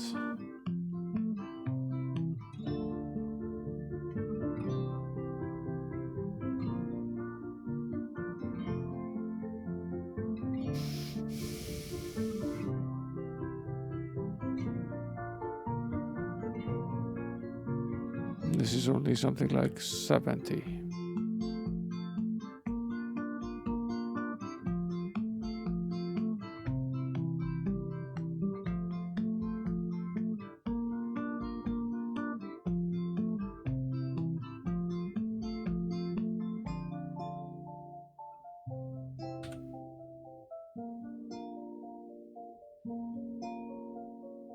This is fine.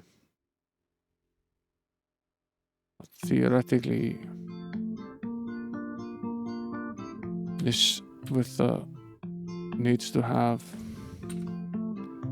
the same angle. This is 135 degrees. This is 152. So this would never work.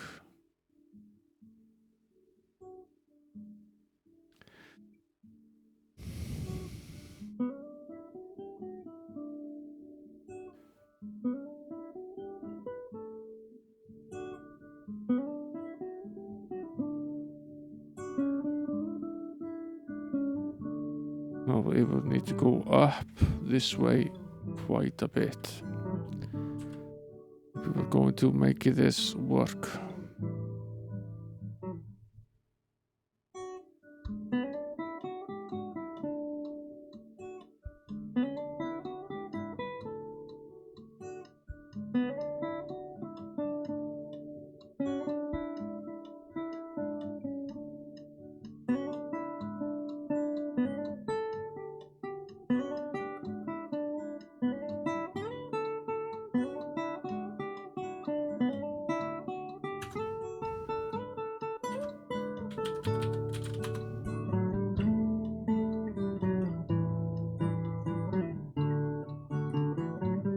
Maybe that's a better way to approach it anyway.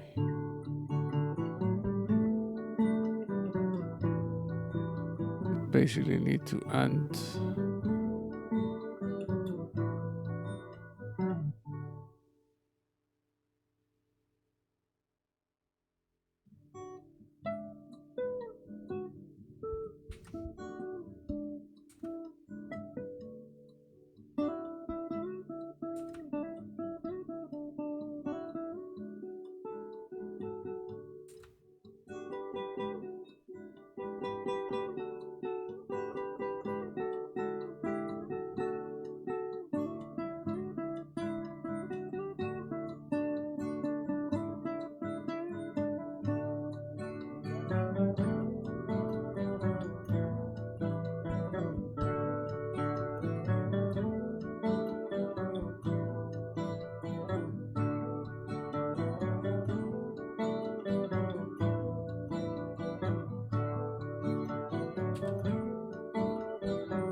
that would be the other way of approaching this.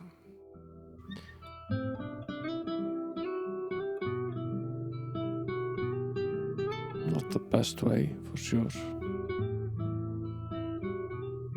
Maybe we can make it work though. See what it looks like.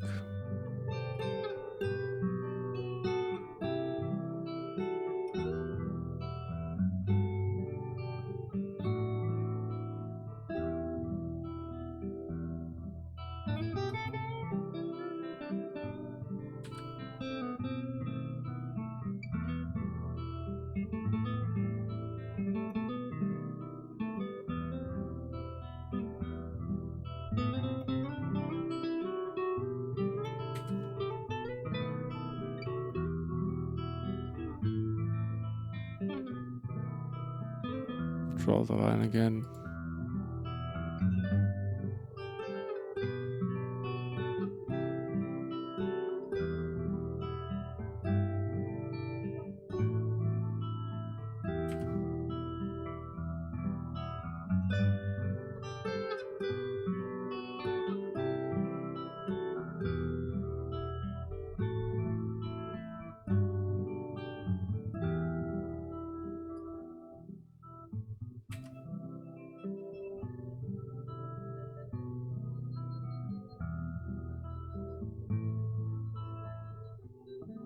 That's the line. Should probably hold the line.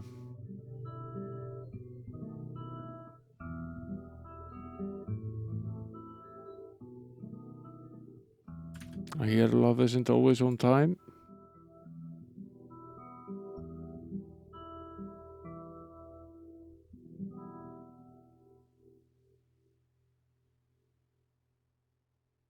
Slightly too eager.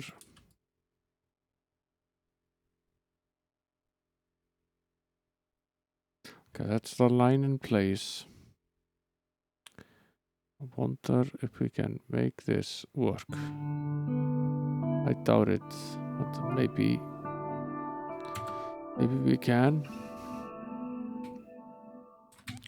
First we need to rotate in this direction. Then we need to rotate it on this axis.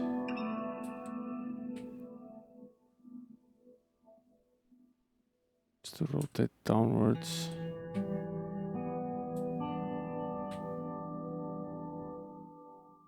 Till it fits this slope.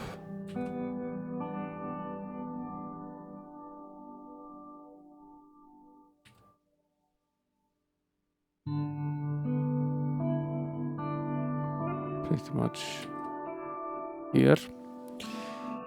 Rather, it's exactly here.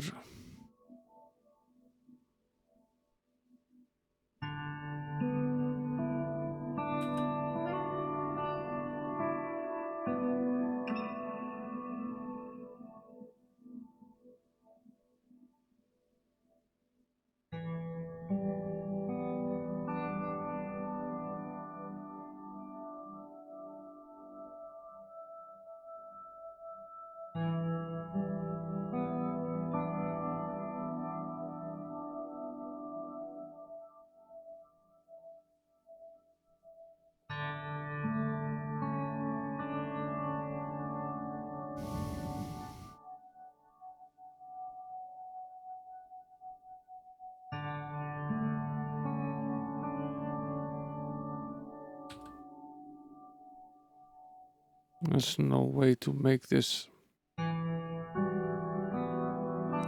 fit.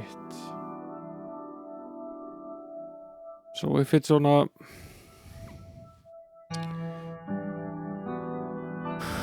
if the incline is at the right angle on the lower line, then it's way off on the upper one, or vice versa.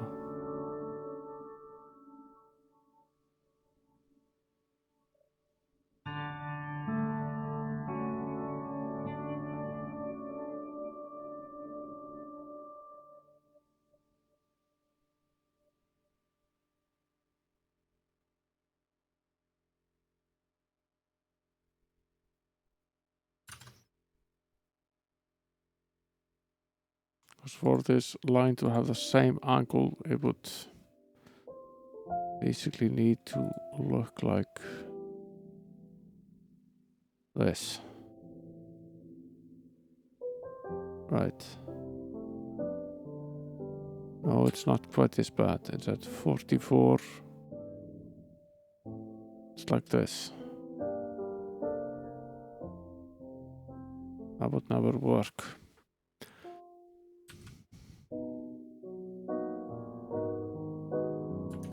Okay.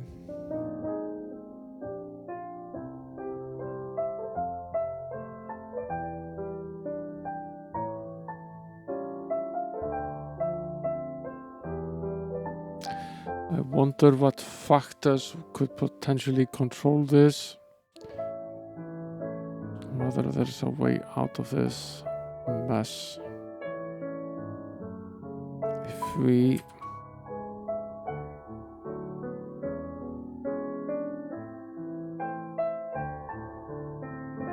add to the height, for example,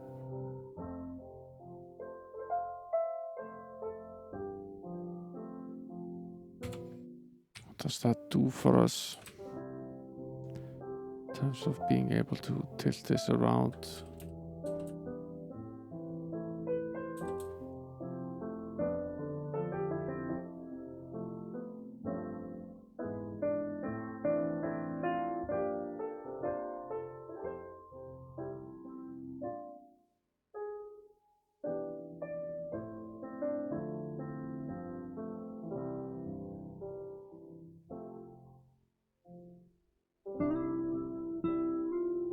That's 134 degrees. It's 151 degrees.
This is 145. This is 149.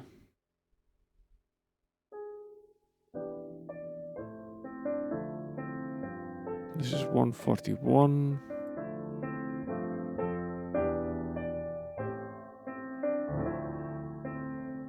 Basically, it increases.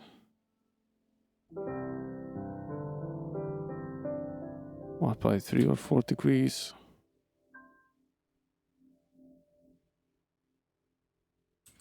3 degrees, roughly. Yeah. Would need to be super tall.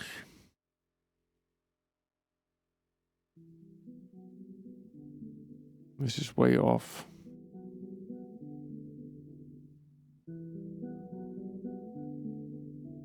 Let's make a very quick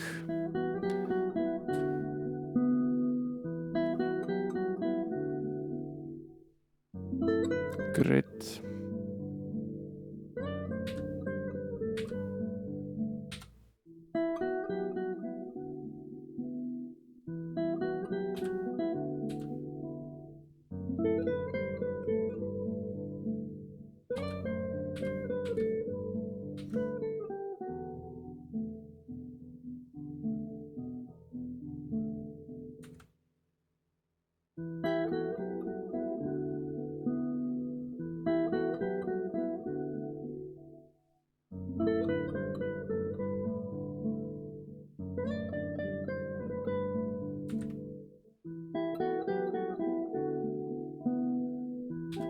In reality, it's 8 by 8 might help us a little bit.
So it is fairly accurate. I hope it is.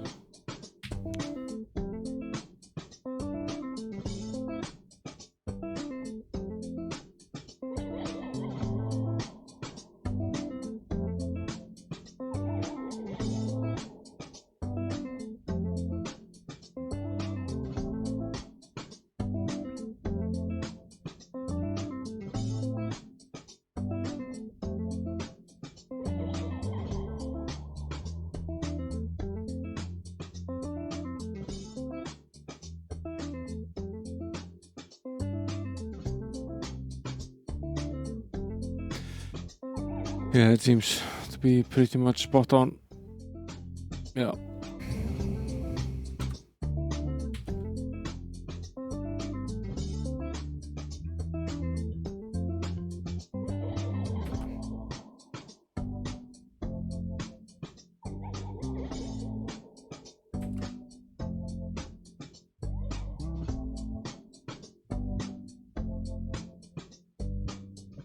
Oops.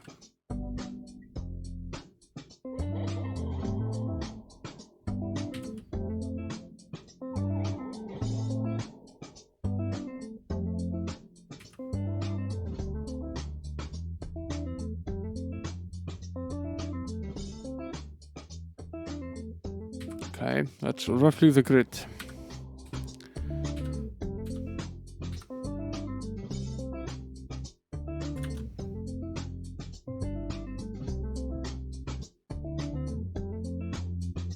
I used to remember how to use the paint. How does one copy the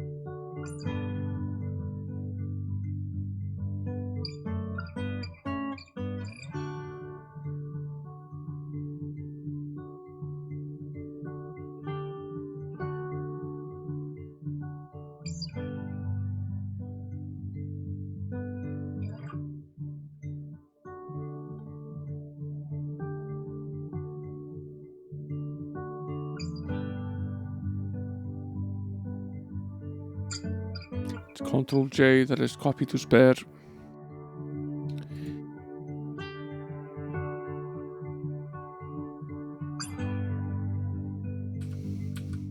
Okay, now they're both the same. Clear one of them. Slow the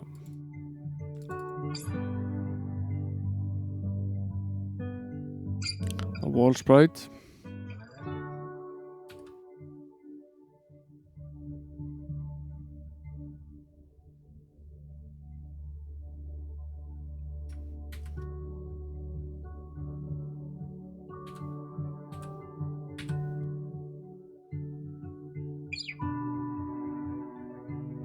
There's a brush.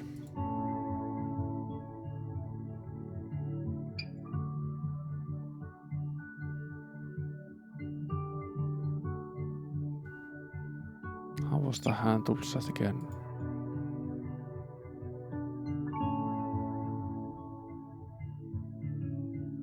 Alt set.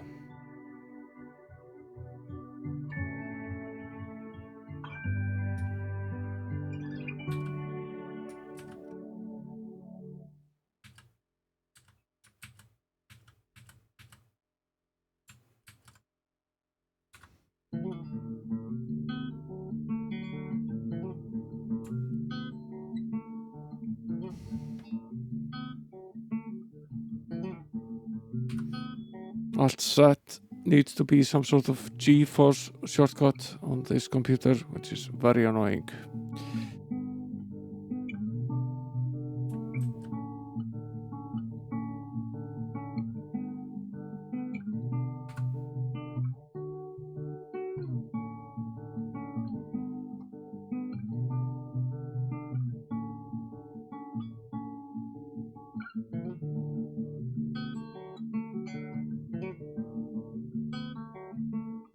That's about it.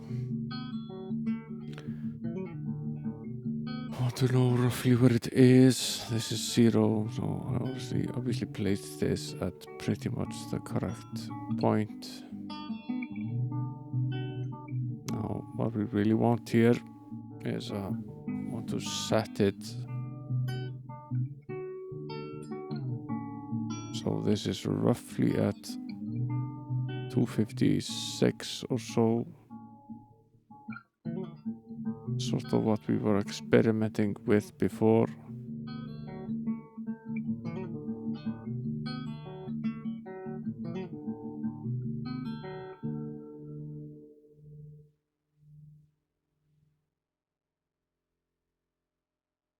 This is now roughly at 256, 128, give or take.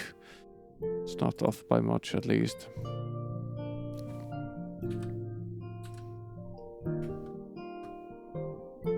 Copy this to the spare. So we have a copy of this setup here with the grid.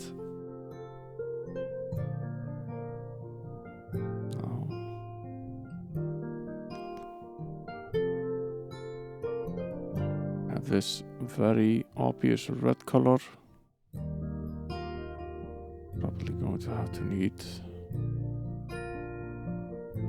Maybe no, maybe not. See how clear it is.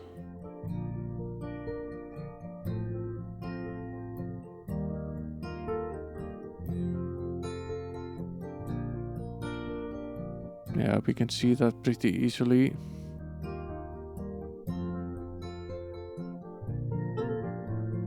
What was the angle on this line? 137, give or take.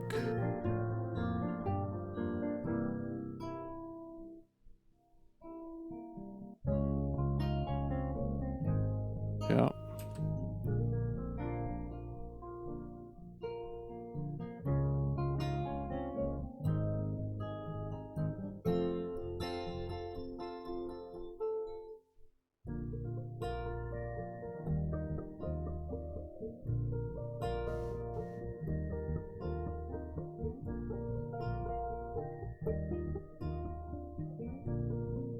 It's 137, it's 47, right?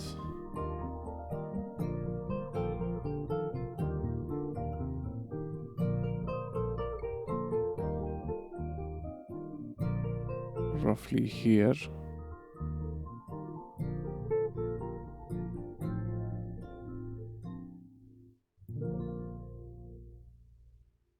Right.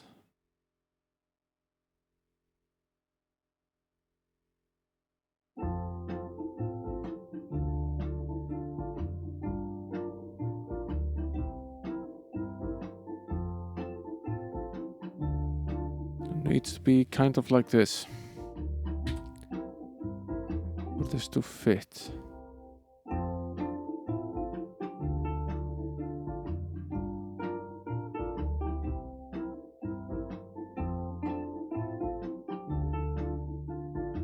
Just load the brush again.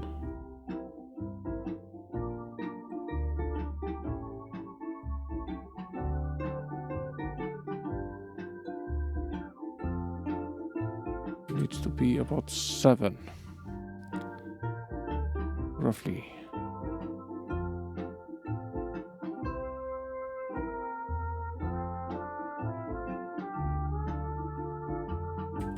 This looks bad.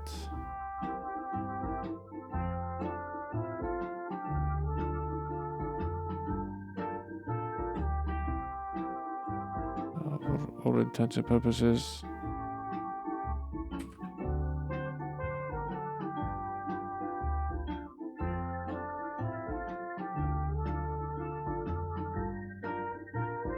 See if we can make this work.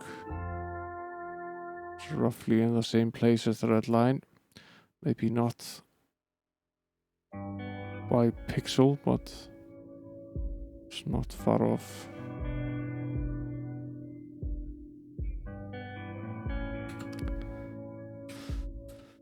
Not sure we can make this work though.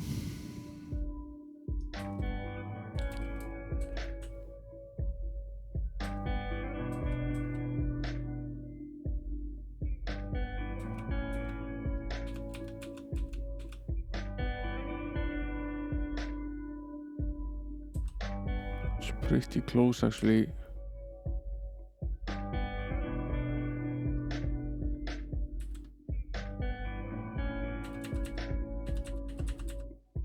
Should have made the grid in a different color. See that now?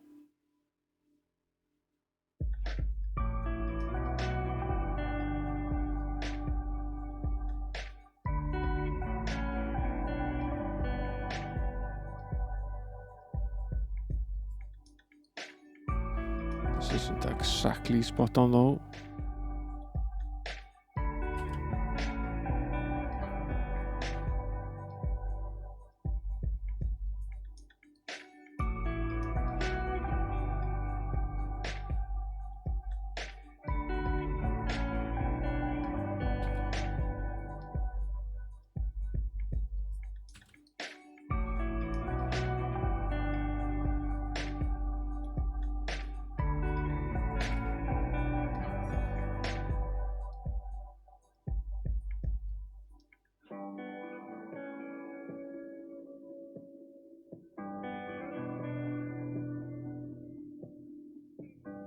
This is about the same angle. Maybe it's not completely the same angle though.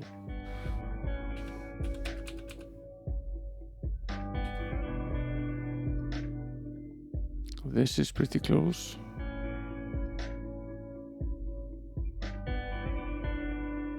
I'm assuming it looks pretty terrible, right?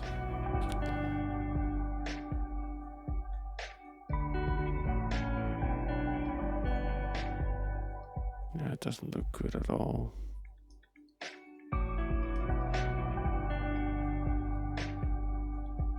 The problem is the perspective isn't a tough thing. The tough thing is trying to make it fit into these weird 8x8 blocks that we have to deal with.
Clean this again.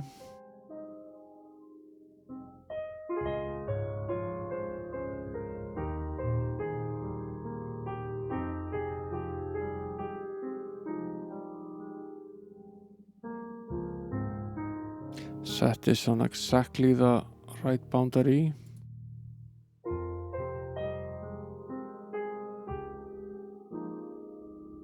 Give or take.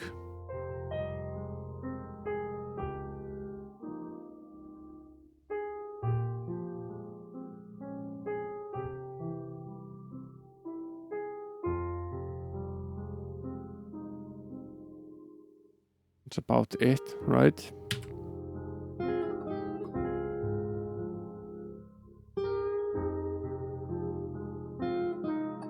So if we cut it out now,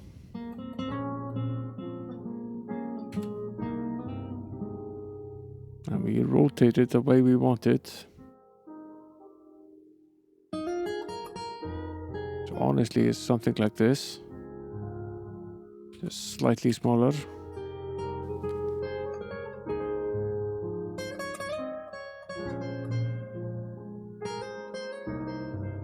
Maybe this isn't half bad.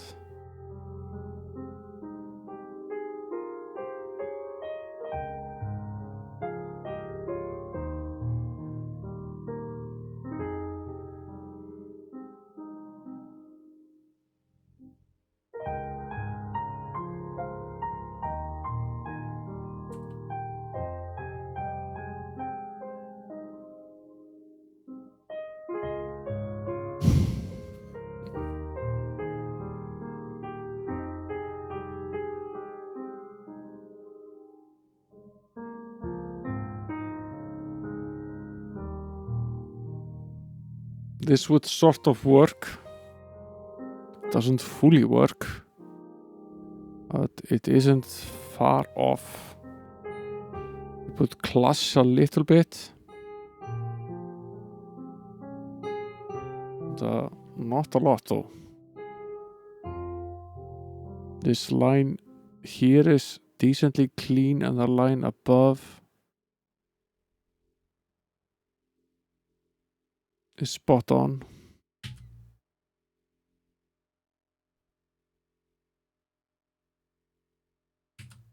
However,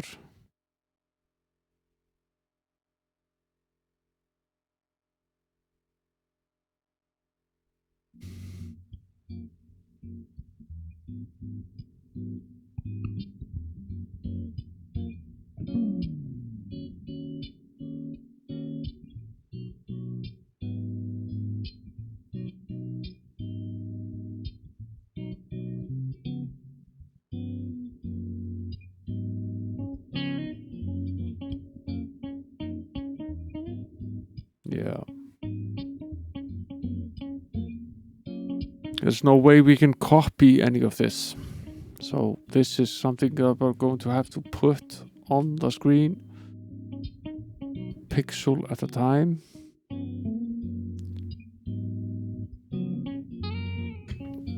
Maybe we can cheat a little bit and turn off the interrupts while we're drawing this and maybe push 8 pixels at a time.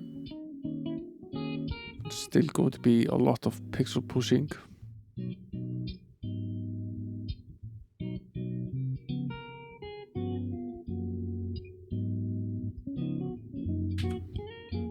This can't be this wide either.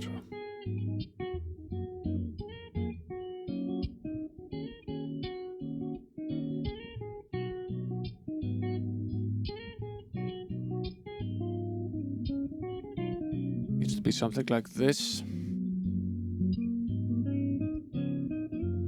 Maybe even a little bit less. How many? 1, 2, 3, 4, 5, 6, 7.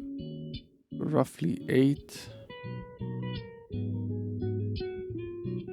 Oh, I was pretty much spot on. Something like this.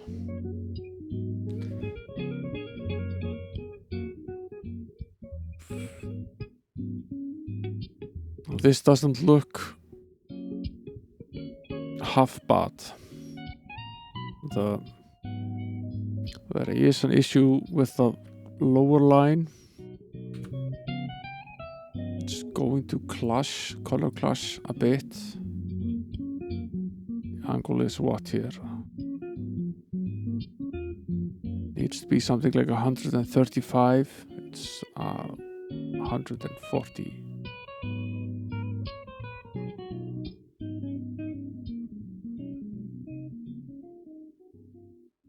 Needs to be something like this.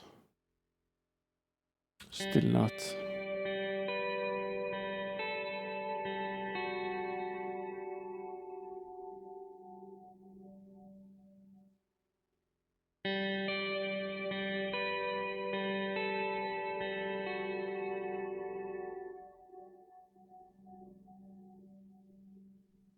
It's not far off though.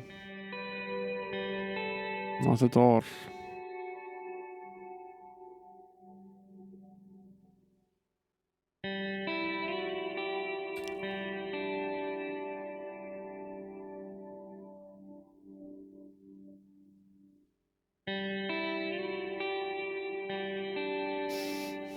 Maybe I give this a shot.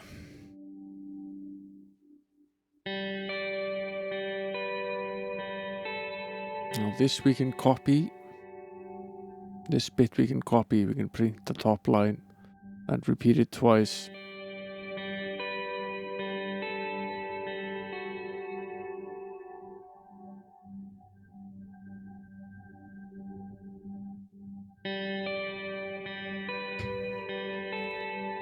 This we can't.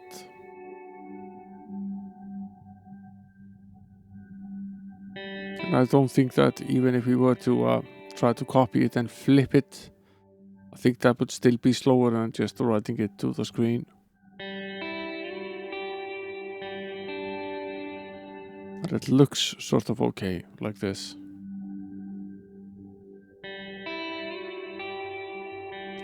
Now all I need to see is how badly it would color clash. Might not be too bad.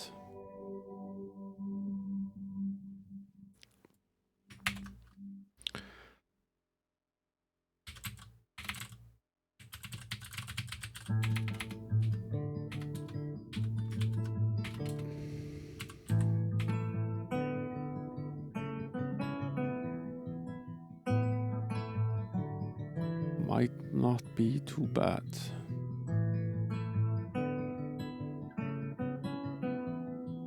You can sort of see some of them being a bit of an issue if you were to, for example, it's not terrible, but not exactly pretty either. This one is fine, it's like 1 pixel.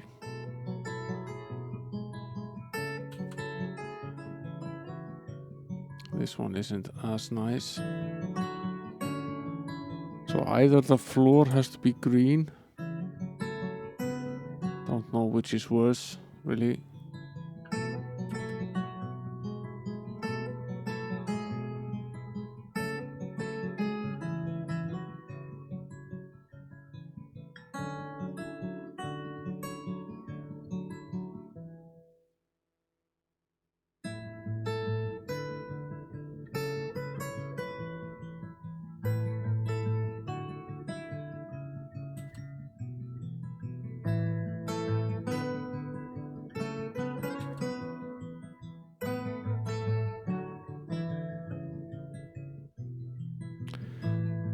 This is probably going to be largely fine. Now this one can be entirely green, which means that the floor will also be green.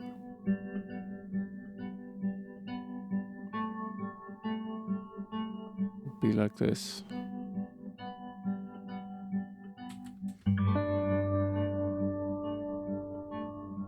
This one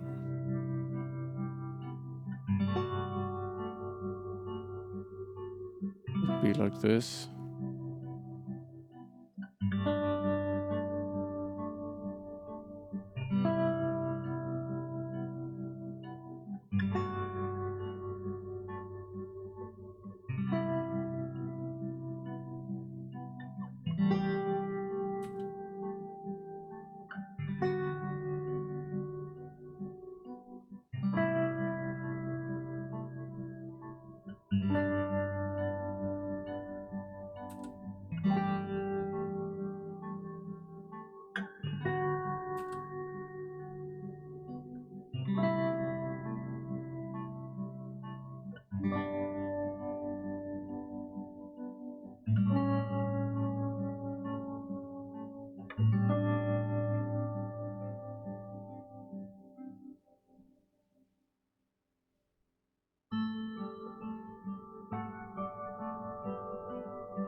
Here the floor would be green.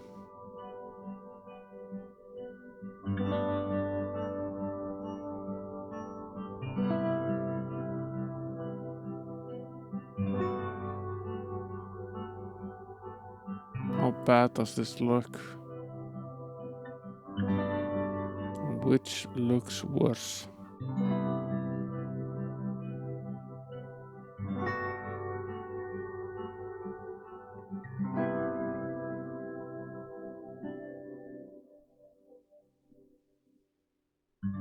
Of course, there is another way around this. It's not maybe a particularly good way, but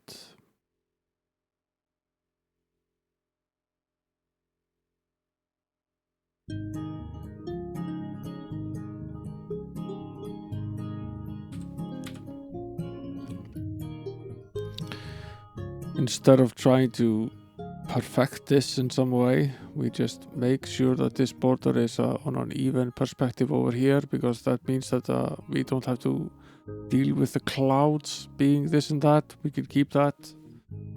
Or the ceiling can be whatever color we want. We could have the floor have the same background color. That limits us to the fact that the floor needs to be the same background color as the wall in every case. And then we just need to make sure that the foreground color is then a different color.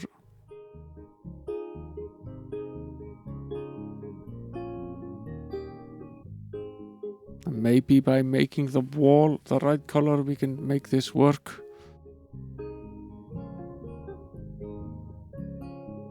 We could have some sort of tile on the floor.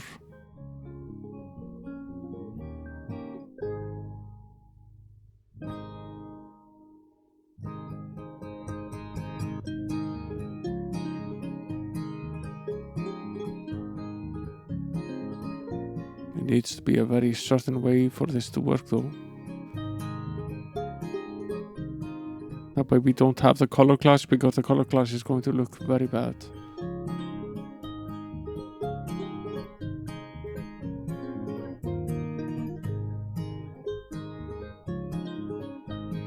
This part is safe here.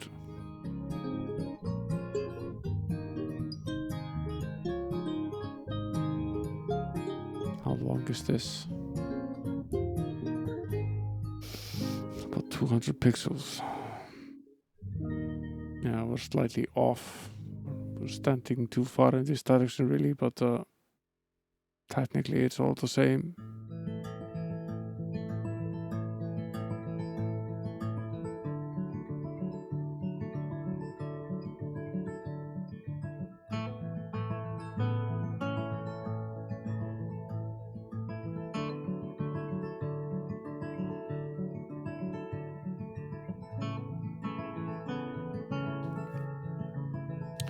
I'm thinking what it would look like if we were to, for example, save here.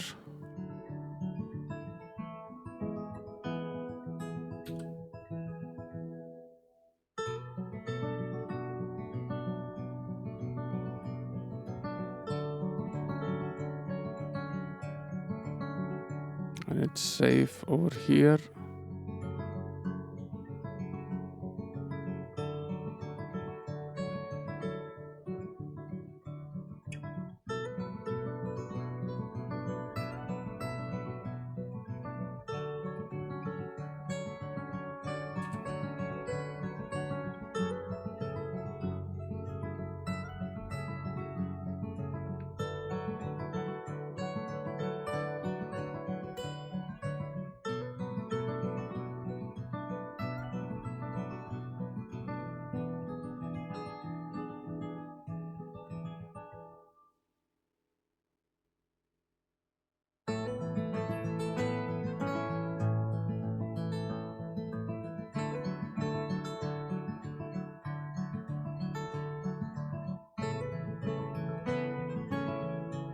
It's not going to work very well with the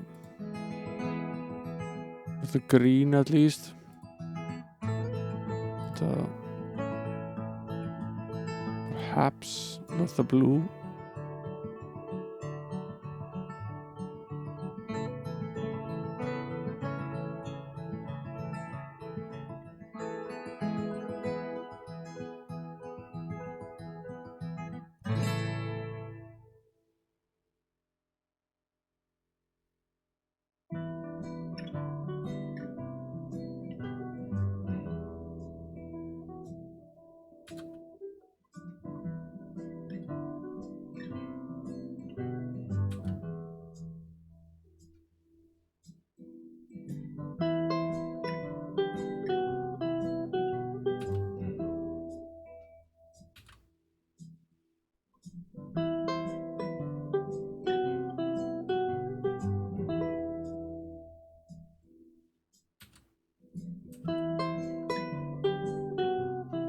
obviously there would be a blue line to close this. It wouldn't look quite this menacing.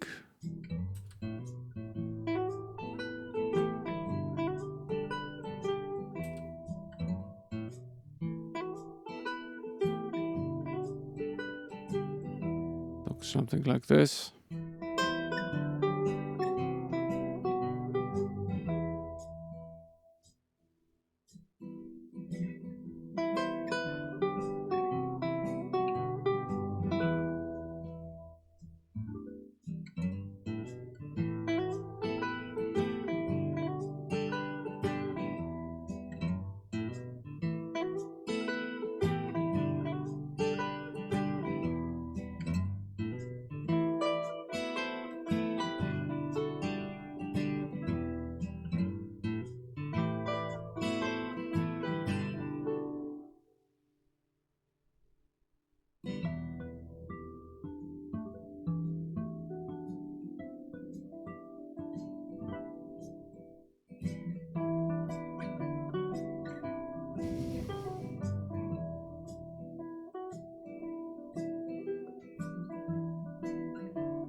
Another way to approach this is to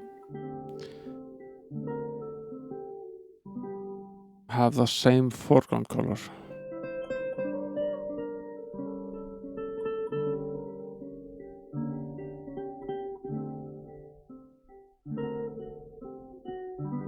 That way the black pixels could be made to sort of even this out. The light blue might bleed slightly into the others. I wonder how bad it would be.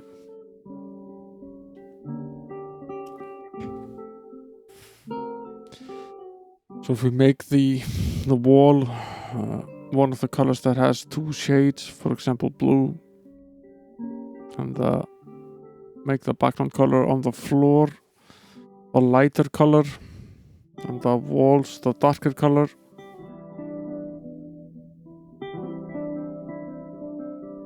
that might work. Keeping the same foreground color means that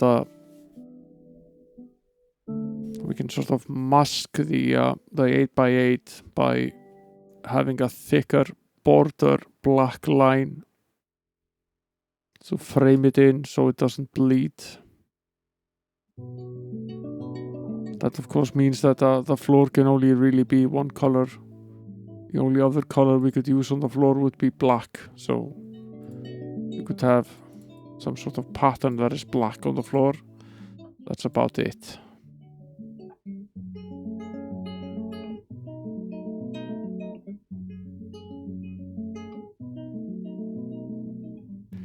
Isn't ideal, is it?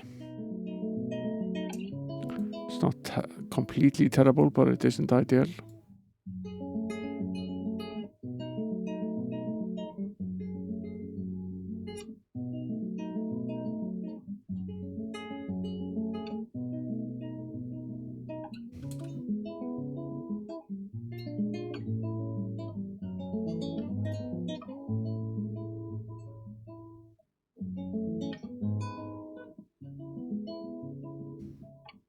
Yeah, it looks very good.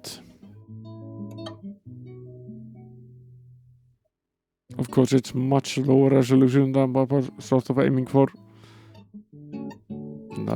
Not limited by the same things as the VTC. It's such an exciting opportunity to make something that is slightly higher resolution. Just a question of how we get around all of these limitations. So the limitations are sort of fun. You sort of have to figure your way out of these limitations.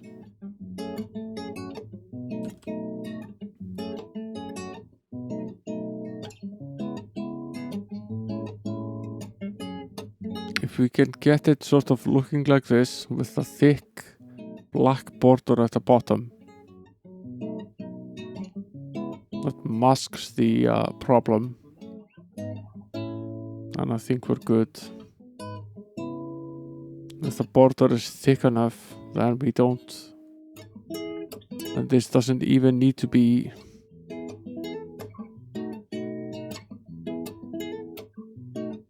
a lighter color. We could go with something like the this is sort of a muddy brown color in the palette.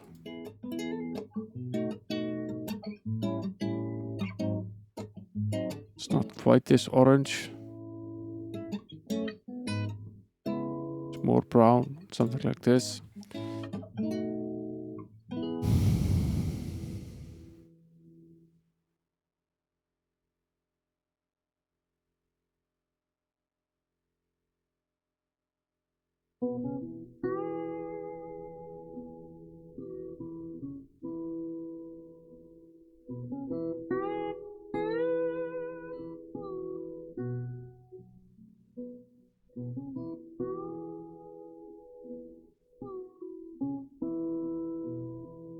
Could really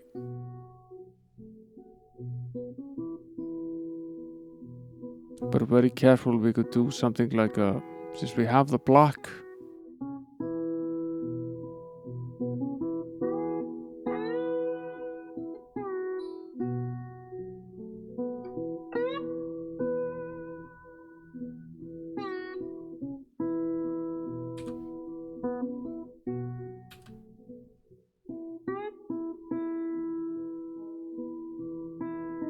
we could do some sort of checkered pattern thing.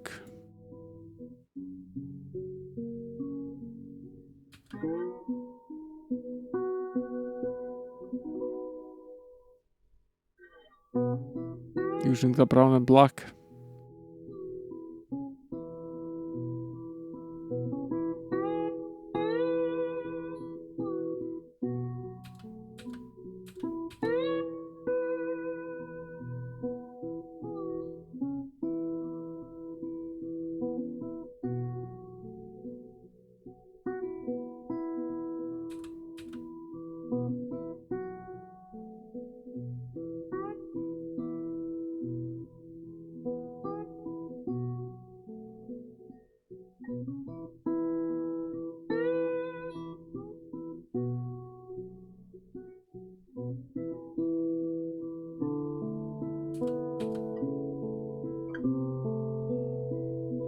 Yeah, you could do something like that. That might look fine. Just mask off the issue with a clash using the black. So we just add to the bottom a pretty thick black border to... It needs to be thick enough. It needs to be something like 5 or 6 pixels thick. I don't think it matters because even if it's very thick, I think it still looks okay.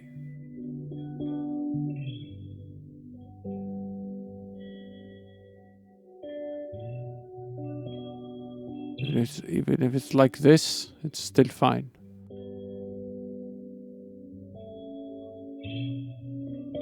You can still get away with this.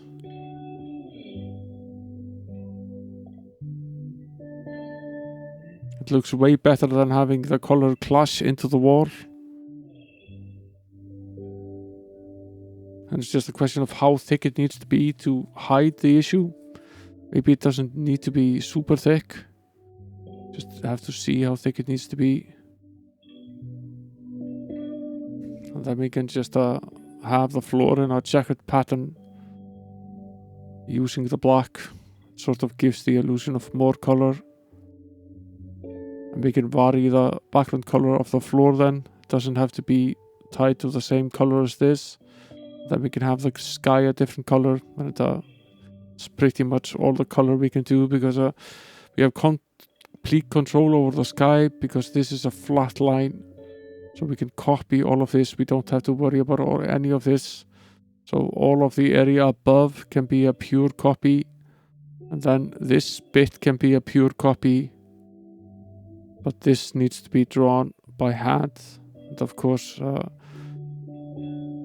going to need multiple of these perspective pieces because in some cases you just have a wall on this side. In some cases you have a wall on this side. And of course, if you move forward, the wall moves closer to you, moves towards you. And then it's slightly different. I'm gonna need to work on this quite a bit. And I have a feeling that we could easily, at least I've seen it from what we've done so far, is that the bits that we can easily just copy, we could probably plot them from C128 RAM and then copy them over. But the bits that we need to plot like this, I'm not entirely sure where we could place these. Maybe copying the bits that we can copy directly from VTC RAM to start with will save us enough cycles to be able to do this from C128 RAM, because this is going to need quite a bit of space to store. These are entire blocks and there's really nothing we can copy here. There's no repetitive order. It's very easy to do it with something like this, but this isn't particularly repetitive. A floor can be repetitive. That we can copy.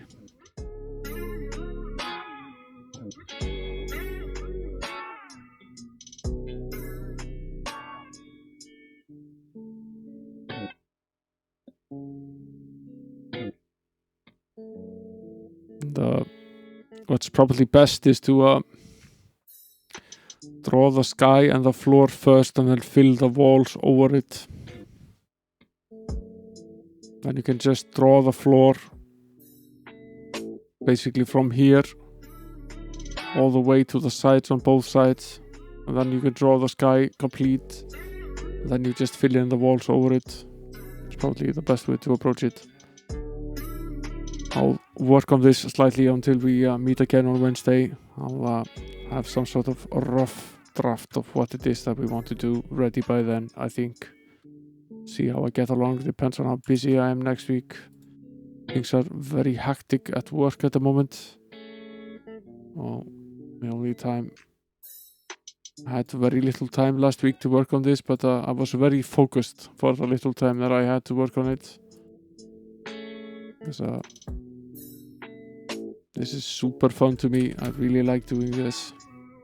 The time I spent on it, I had a great deal of focus.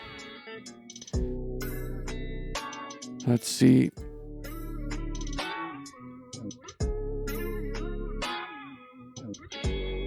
I think we'll just end this. There's Might and Magic here tomorrow, as per usual. And until then, guys, thanks for sticking with me this long. It's been super intensive, probably pretty boring to some of you. It's more fun to do this in front of an audience than it is to stagger at this alone. I figured I would use the Friday to get some work done on this. Let's meet up again here tomorrow for Might and Magic. I'll see you guys then. Have an excellent rest of your night. Good night and later.